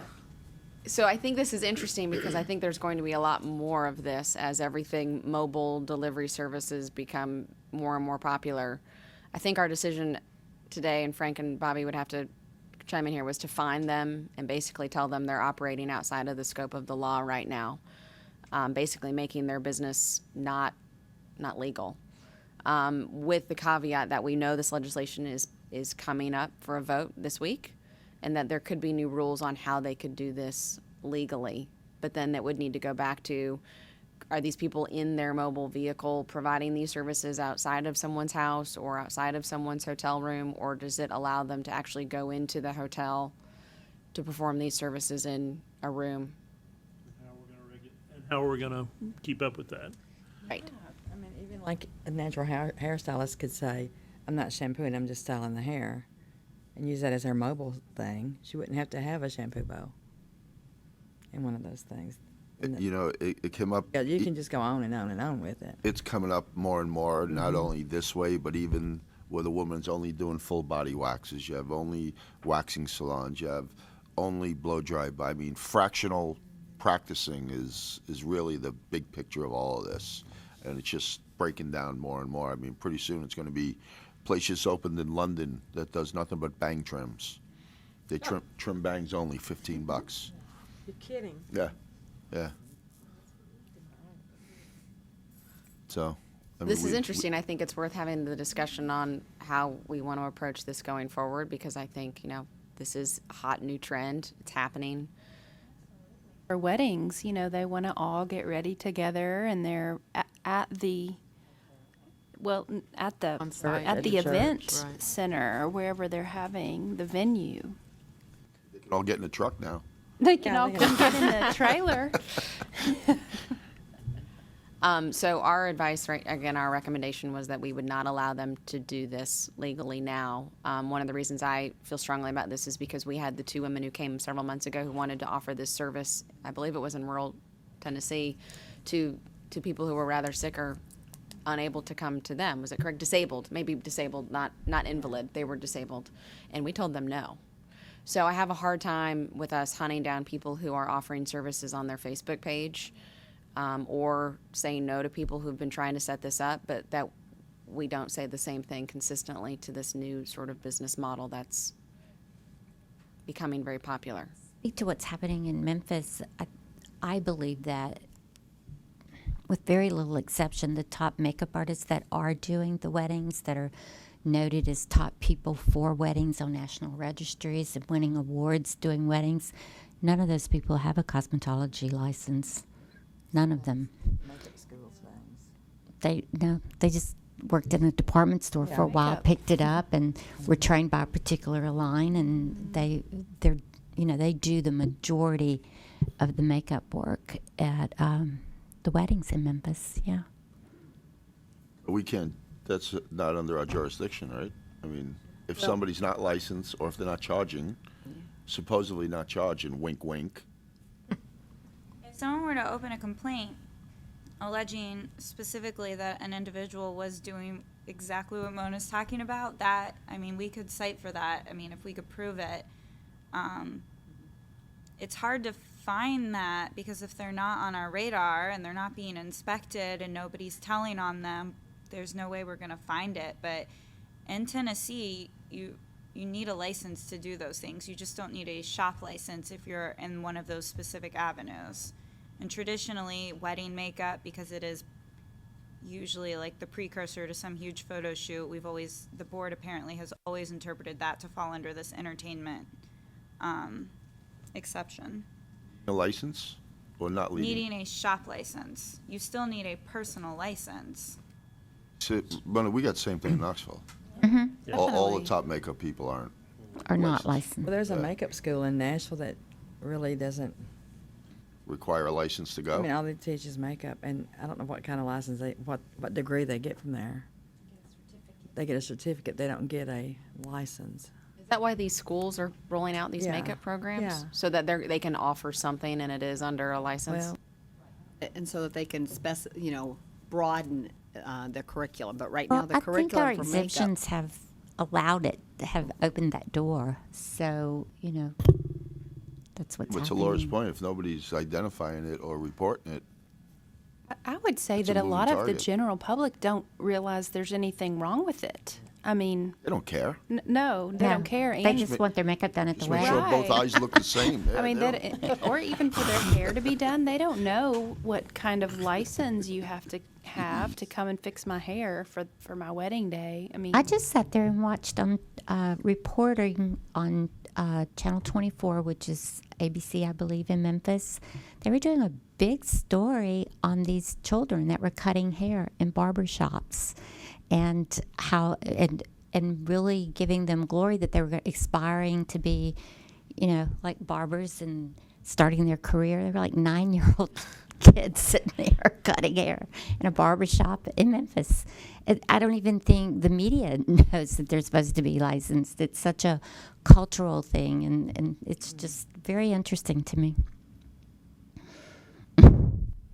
So this is going to come up again, I'm sure. I'm sure that when you get in touch with this business, I'm sure they will have some interesting feedback, and we probably need to figure out how we want to go about doing this. I just, am adamant that once we make a decision, it's fair for everyone. So if you own a brick and mortar or you want to get in this business, that there are some very clear rules on how you need to run it. Thank. A lot of cosmetologists don't even realize you can't even go outside Oh, of there no. and No. do hair. They think, okay, I do your hair all the time. Yeah, I'll come do it for you. I see it from doing pageants and everything. They just go, all the hairdressers go and do the hair at the pageants, you know? It's one thing to say that they're doing it, and we know that they're doing it, but we can't say that anybody who is passed the state board exam doesn't know, because it's clearly on the state board law. So if they've passed that exam, just like they should know how to color and shave and cut hair, then they are required to know that law, or so the test would indicate. So A lot of the schools don't teach law. They give you the book and say, here you go. Well, and we've also asked Roxanna and her team to sort of look at what other states are doing, how they're doing this, because this is actively happening in other markets. So are they monitoring this? Are they not? Do they care who's licensed or not licensed? Does it matter that they're just, freelance, doing whatever they kind of want to do? And how they patrol that? Well, I think the gap between entertainment and what we're doing is the real issue, because if they were truly working in entertainment, like on a movie, they would have to have a SAG card. They'd have to have a particular union license card, or they couldn't work on that movie. So there's a gap. Well, there's a huge demand for it. I don't know, here in Nashville with all the bachelorette parties, I think if you want to do freelance hair and makeup, you could be booked up months in advance for everybody who's coming into town and wanting on-demand makeup services. So it's just an interesting predicament for the salons that have brick and mortar shops, even within these same buildings, of how can you compete, or, what are the rules of engagement, so to speak, for everyone who wants to get involved with this. Just like the mobile. I think the mobile thing will be great, and the rules will be the rules, and people can choose to participate or not participate, but there will at least be rules and definitions on which everyone should have to follow. I agree. So we need a ruling or something on your. We do. All of their complaints, yeah, all of the decisions. Motion to accept their committee's recommendations. Second. We have a motion and a second to accept the recommendations of the committee. All in favor, say aye. Aye. Motion carries. Our next order of business for me is, so last month we talked about microblading and, was it microneedling? And so my fault. I think maybe my mind was a little distracted by learning what vampire facials were. Which really bothers me, Yeah. like on a visceral level. Me too. But we talked about an attorney general opinion, and I actually cannot request an attorney general opinion without a roll call vote. So I want to discuss that again very briefly. I'm sure you will all remember. We can clarify the language. We can have a roll call vote if that's something you still want to do. And again, I apologize. I should have done this last month and just forgot. So last month what was discussed about the attorney general opinion was we wanted clarification about where this practice falls as far as licensing goes. Is it the kind of thing that falls under cosmetology, or is it the kind of thing that should be licensed under health? So does anyone have anything they'd like to add to that, or any like a specific nuance to that I'm not getting? And okay, so I'm just going to ask very basically, who should be regulating micro needling? I'll offer them a definition. Semi-permanent tattooing. Is that the? Semi-permanent.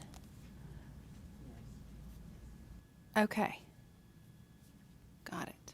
So we're not talking about when they do your skin with the micro needling. Both, the blading and the needling. The reason that the Department of Health has told me that they don't regulate it because when I read the definition, I thought this is tattooing, we should send it to health. Health said this is not tattooing, it's actually very different. So they said this isn't something we regulate. Maybe I don't know what this is. I'm sorry. Were you here last meeting? No, it was not. Okay, Oh, that's yes. Ooh, we talked about it extensively. Okay. But it's not Micro- it's not doing the permanent tattoo on your eyebrow? It's eyebrows. I think, is it eyeliner? Yes. I think the tattooing is Tattooing. going a layer deeper. Well, I think that there's a, I don't think anybody's attempting to confuse anyone, but there's a lot of definitions of microneedling. And the one that the estheticians are getting license or certificates for in Memphis, I've learned that someone came over from Texas and does these classes and issues a license on microneedling. And the practice is from A to Z in microneedling. It's not just the brow technique of putting the semi-permanent ink in.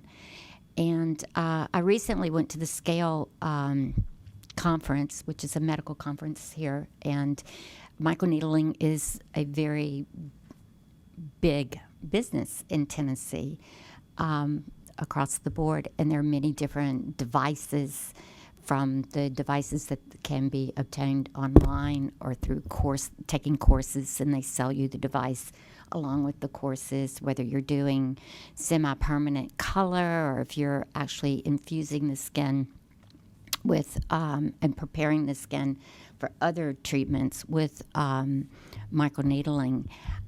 And there are laser-driven devices that are also microneedling with CO2 lasers, and those are like microneedling on steroids. It was a response, because I spoke to several of the stakeholders in microneedling. They're selling the machines, they're teaching the classes, and they expressed to me that they did not sell the devices or teach classes to anyone that did not have a medical director in the state of Tennessee. So, it could fall under, like that laser hair removal section where the medical spas, and under the law under 62, they have defined, like if you make these changes in the skin, which it's obvious that microneedling is doing that you need to be on a medical spa registry.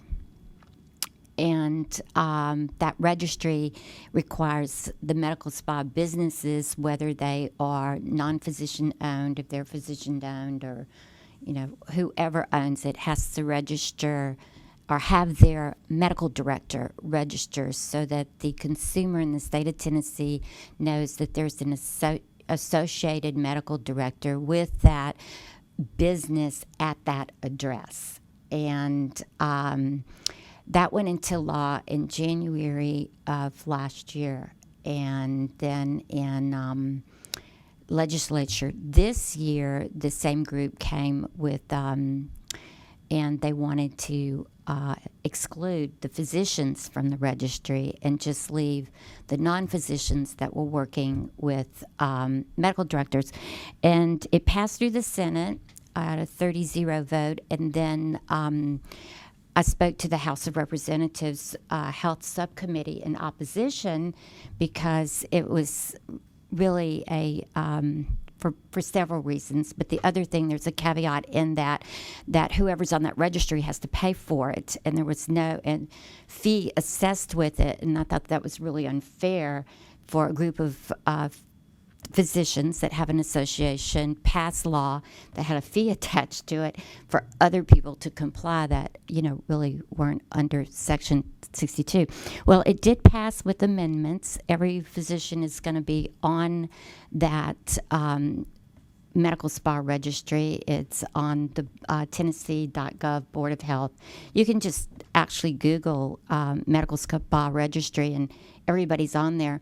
I made a copy of what's available, and like right now they have 298 offices, and with very little exclusion, there's estheticians working in all of these offices, and with very little exclusion, they're running devices like microneedling and things like that. So that's just, part of just what I was, trying to figure out. And I had a thought process that even though we aren't governed by Section 62 in the Department of Health, that this might be a way for us to in some way defer, like if something that we felt was practiced in, crossing that line, and it wasn't something that we really were going to regulate. I think that maybe having, and I don't know if we can even do this legally, just have we could defer to whoever's on that list, and if they have a medical director, then it's not our deal. I'm sorry. I think that has definitely been the best plan, is when something comes up and I'm thinking, well,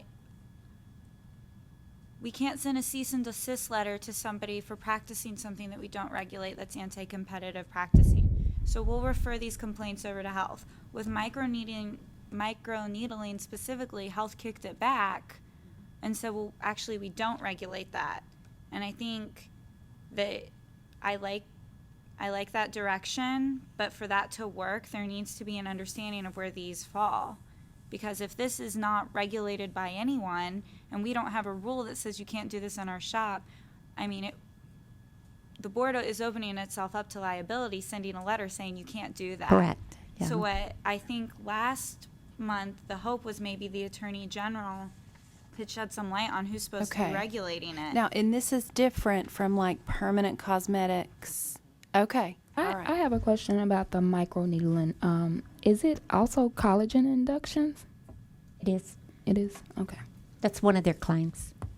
I want to advise the board, though, which I also should have told you, the risk in asking for an Attorney General opinion is you don't have a choice about whether you accept it. Once the Attorney General says, this is how the law is interpreted, that is how we interpret the law. So, and I don't think that is a huge problem here, since we mostly just want to know, but I do want to make sure that everyone understands that if they come out with something and we don't like it, it doesn't really matter. We still have to live with it. That's fine. And we had to make laws for it. If we did regulate this, if we said, hey, we're going to own this, it belongs to us, then we could promulgate rules to assign it to wherever would be an appropriate oversight-ish. So maybe that wouldn't be a bad thing, so that it's not unregulated. And I'm not for or against anything here. I'm just thinking. So if we did have to own it, then there are some things that we can do to oversee this, I think, correctly, or find some higher oversight. Can we legally own it? Just say it's ours? If the Attorney General says it is. So that's going to be the question that we will pose. Since there's no ruling now. I would advise, I think because of the word in the cosmetology definition, beautifying, sometimes that leads to some ambiguity. But legally, I would really advise just regulating something without a little bit of a higher authority telling us we regulate it. If you remember a while back, I gave you guys a case to read from North Carolina regarding the dental board, and that's kind of the issue that they got into. They felt like this was so similar to their practice.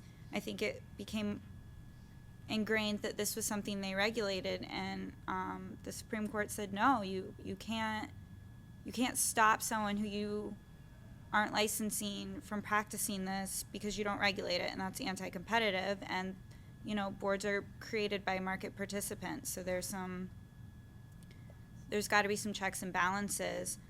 But that is the problem. I think right now the board last month thought, well, certainly we're not regulating this because Mona gave us a lot of information about just how dangerous this can be. But if the Attorney General comes back and says this is beautifying, you regulate it, then the board regulates it. I just want to make that very clear. One piece I remember that really jumped out at me last month when we discussed this was Mona's recommendation, or the barometer of pain management. It was the pain, the infection possibility, and the fact that the FDA has not yet given their opinion or It's approved also it. can So really that's spread what her- we're saying now. Like a hepatic, you need to treat people that you induce that kind of heat on prophylactically for, hepatic breakout. And there's some cautions when you do these things. Is this also microblading, the tattooing of the eyebrows? Okay. Today you wanting us to do a roll call vote is what you were wanting? Yes, if we still want to Ask have for an the- attorney general Okay. opinion requested, yes, I need a roll call vote. So what if we don't have the opinion from the Attorney General? Do we just, Floats out there. Right now, we compared it to the threading. We don't regulate it. As it stands right now, the way it's defined, we wouldn't regulate it. So, and we do that without an opinion? oh, not regulate it? Oh, no, there's an opinion. Oh, there There's isn't an a, actual court case Yeah. saying that we don't Okay, regulate okay. it. It's not in the statute. Right. The threading, but not the microderma. Right, the Right. threading. but we have an opinion, an AG opinion about the threading. That happened, I think it's actually a court, I don't think it was an AG opinion. I think it was settlement type thing. a state Supreme Court or a Sixth Circuit. It wasn't just like a circuit court. It was, I just can't remember if it was Supreme or Sixth Circuit. But yeah, that's an actual court case saying that the board doesn't regulate that because it's not in the statute. What's your opinion about us getting an opinion? I don't have an opinion. She said that to Frank all day. I just think the least amount of trouble that we can get in as a board, I don't want to be Liable. over-regulating or under-regulating or, The Attorney I General agree on says that. you regulate this, then you can't get in trouble for regulating it. You can't, there's no liability on the board for overregulation if you're regulating something that the Attorney General says you regulate. Right. But if the board as a whole says we don't want to regulate it, and then the Attorney General says you do, then you do. I don't think that that's a problem. I think when I think about the state as a whole, it's probably better for us to at least know in clear terms who is in charge of what. I would hope that they say that the medical board regulates it, but I don't know what they will say. I have a hard time coming up with a really succinct way to ask this question because every time you guys hear, I'll say, I think it's this, and Mona will say, and also in this, this, and this. It's not one clear act. It's kind of like, I say microneedling, and it feels like it's an umbrella term in some ways. So I've just read an article. I don't even know what state this is in. They're talking about the microblading. The procedure, like other forms of tattooing, is not formally regulated by the FDA. The federal agency merely monitors problems with the tattooing industry. Tattooing is handled state by state, some of which have specific training requirements for permanent cosmetics. So they're falling in between because they're they're more medical than what our cosmetologists are learning in school, but they have not reached the level that health thinks that it's tattooing because it's semi-permanent and not permanent. That's why it's falling in the middle. That's Right. Can we get my the health opinion. board? But we're not ask? the only ones here, is kind of the point. No, it's big, and so based on our last meeting, the board has been saying exactly that to licensees. We don't regulate it to the best of our knowledge at this point. Here's why we want to caution you, and we're cautioning about the infection, the pain, the FDA stand right now. For schools, the board said definitely express that they can't teach it because it's not in the curriculum. So that was pretty easy response that I was able to give to schools. So if we ask for the opinion and they say that the health board regulates it, then is the health board notified, or do they just send them flowers. sit back and ignore it? Thank you very much. Or like, what if the health board went and asked for the opinion and we just sat back and waited, Well, isn't that what kind of happened? We said you do it, and they said no, you do it. They've been throwing it back and forth. Well, they just said they didn't regulate it. Yeah, I mean, They didn't ask for an opinion yet. it's not contentious. It's just what happens is I call the attorney at health and say, I want to refer this complaint to you. And they say, oh, we don't regulate that. Do you not regulate that? And I say, no, we don't regulate that. And then that's the end of the conversation. You're waiting for the principal to make a decision. Yeah. Yeah. I guess And then- maybe this is how it goes when something new is created. Like you have to Yeah. wait to see who jumps in. I'd be better to Not ask me. first. Is Yeah. that- You know what's going to happen? Someone greater than the cosmetology board will have to step in because you're going to talk about infections and other things like we were just Pain medicine. mentioning. We could not ask for an attorney general opinion and continue to tell our licensees that this isn't regulated, this isn't under your license. Through rulemaking, perhaps if you just did not want this happening in shops, you could say this can't happen, and you can't stop one of your licensees from doing this. You could stop them from doing it in a shop that you license, so that it is in no way associated with the practice of cosmetology. So if a cosmetologist came to us and said, under my licensure, could I do this? Could I perform this? And We'll say that's not part of your license. What we can't do is say you're not allowed to do this, because normally what I would say is an invasion into another profession, but there's no other profession that says that they claim this under their license, so I can't They really make do that. very vocal claims that they are under doctors. And That the they're under Department of medicine. Health says, no, this isn't under us. We I don't have anything understand. to do with it. I understand.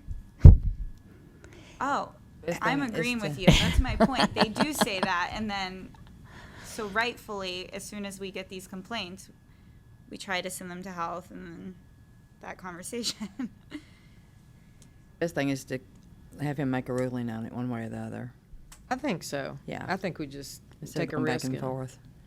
deal with it whichever way. Yeah. Send pictures? Like this could happen per Mona. Mona's got pictures. Don't give it to us, is what we would be saying with them. And you'll I don't know if present I'm it. allowed to send pictures. I could ask. I don't know if I'm allowed to do that. This definitely needs to go, yes, with the, micropigmentation. That's the permanent cosmetics. It definitely needs to go along that lines. Well, permanent is, Along those lines. tattoos is regulated by the Department of Right. Health under tattoo, but I the think semi-permanent This isn't. needs to go right along with it. Because they're breaking the skin and putting pigment in That's it. what we were saying last month, you know. Yeah. When you were talking about medical spas earlier, were you hoping or advocating that for this, like, is your hope in an ideal world that you would have to be in a medical spa for this treatment to take Well, place? I think consumer safety would be in better position if they were in a medical spa doing this. To parlor. Where They're regulated by the health board. Yeah, because, I mean, if you can't manage getting them prepped for this treatment with over-the-counter pain management, Walgreens can't help you. If you run into a problem with it and you have, like herpes simplex break out all over the face, you're going to have to call the doctor at some point. And if you do not have even an administrative physician working in your practice, I mean, you just can't call your family health guy. You're going to have to send them to their doctor. So I think it's the consumer is safer with any practice that breaks the skin like that and causes pain if it is under the medical board.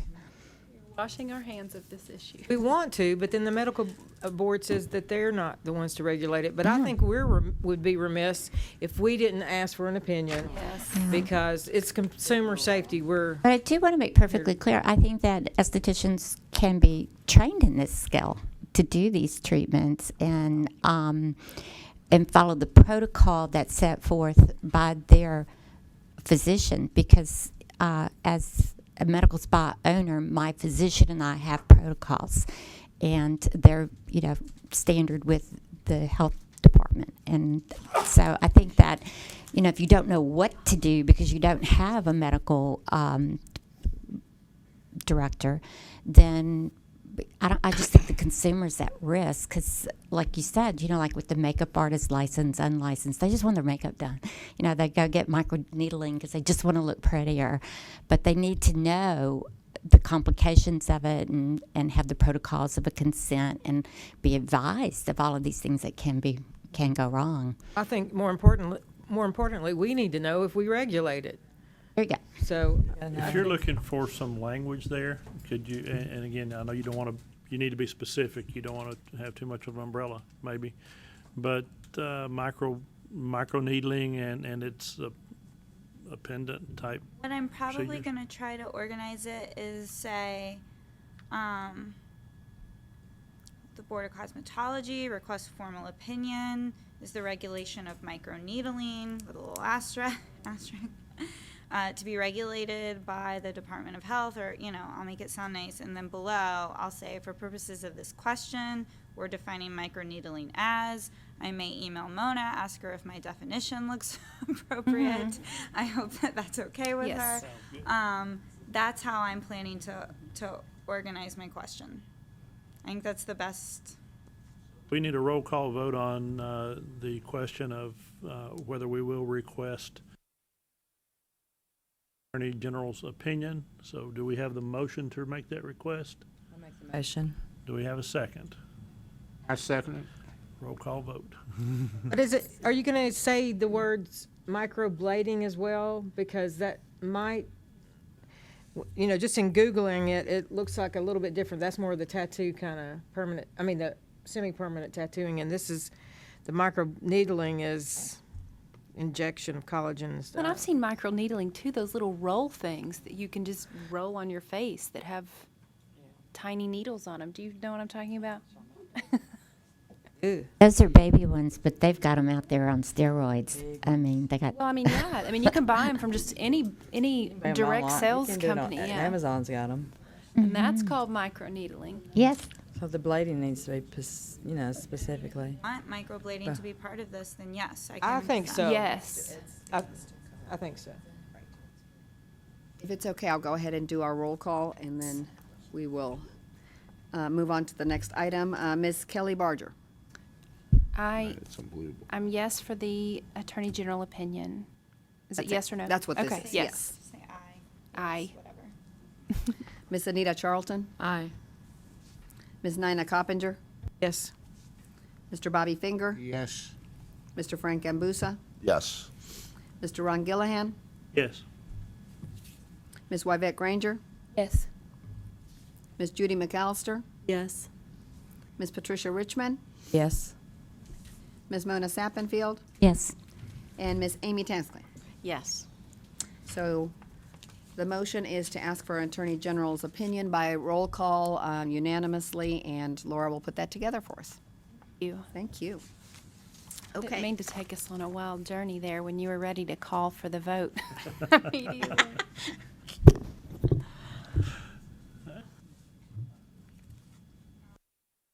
Okay, so next we will need the board's motion for our consent orders. During the month of March, we took in a total of 22,450 consent orders. I will need a motion to be able to close those cases. Motion to, Second. We have a motion and a second to accept the consent orders. All in favor say aye. Aye. Motion carries.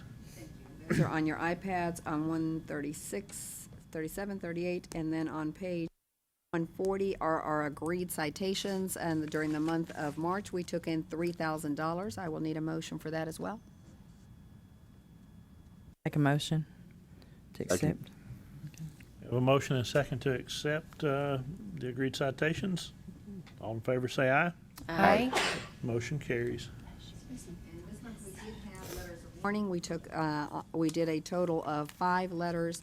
Complaint numbers are listed in front of you, and on page 142, I will need a motion for that as well. Motion to accept the letters. Second. We have a motion and a second to accept the letters. All in favor say aye. Aye. Motion carries. On new business, I just wanted to really quickly update the board. Yes, Saturday, both Laura and I attended the NIC regional meeting that was held here. It was the first time they said that Tennessee had attended. It was very good. We got a lot of ideas. It was definitely worth looking at where they are coming together for consistent definitions of terms, trying to be unified in the industry moving forward. Some other items I'll discuss with Brian and then update the board as well on, but it was good. It was good to be able to attend that. And the last item, if we've got the sign-up sheet for the continuing education. If you didn't sign up for a session and are interested, before you leave, if you'll make sure to sign up or then shoot me an email. That way we can get anybody that's interested to attend the different sessions that are out there. The books that you've got in front of you, I think a couple of you, one has mine, and then I think they're missing one or two board members, but it doesn't matter. This way, at least everybody has one to read, take home, and it's just their updates that they do. I am done with everything that I have, unless the board has something else or Have anything? questions. I signed up for the September class that we approved today, so I just wrote it in there. Oh, perfect, So, okay. perfect. Thank you. There's one thing I would like to mention, and it's kind of a congratulations and a nice thing. I had a chance this last week to be at a shop opening or shop inspection for a new shop, and one of our inspectors, Don McCormick, he was there, and I want to tell you, that young man did an absolutely fabulous job. He was thorough. The people who were there had some questions for them, and he probably spent more time answering their questions than really he probably had in his schedule that day. But I really did want to brag on him and say what a good job he did. And he was very thorough, and I think everybody that was there left knowing a lot more about what's required of them. I So, appreciate you pass that on. Yeah, I will pass that on, because that is really our goal. That is the time that we come out to the public.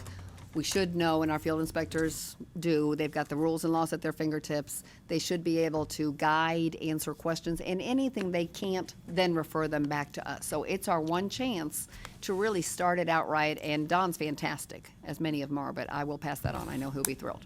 Thank you. Guess I'll entertain a motion. Just kind of waiting. I make the motion to adjourn. We have a motion. Do we have a second? Second. We have a second. All in favor of adjourning, say aye. Aye. Motion carries. Thank you. Kudos, well done. 5 home. 64130. All right. See you next Thank month. y'all. You drive safe. Okay. You heading home now? Get out of here. Bitch. Motion to adjourn. Up here. Start. Where am I?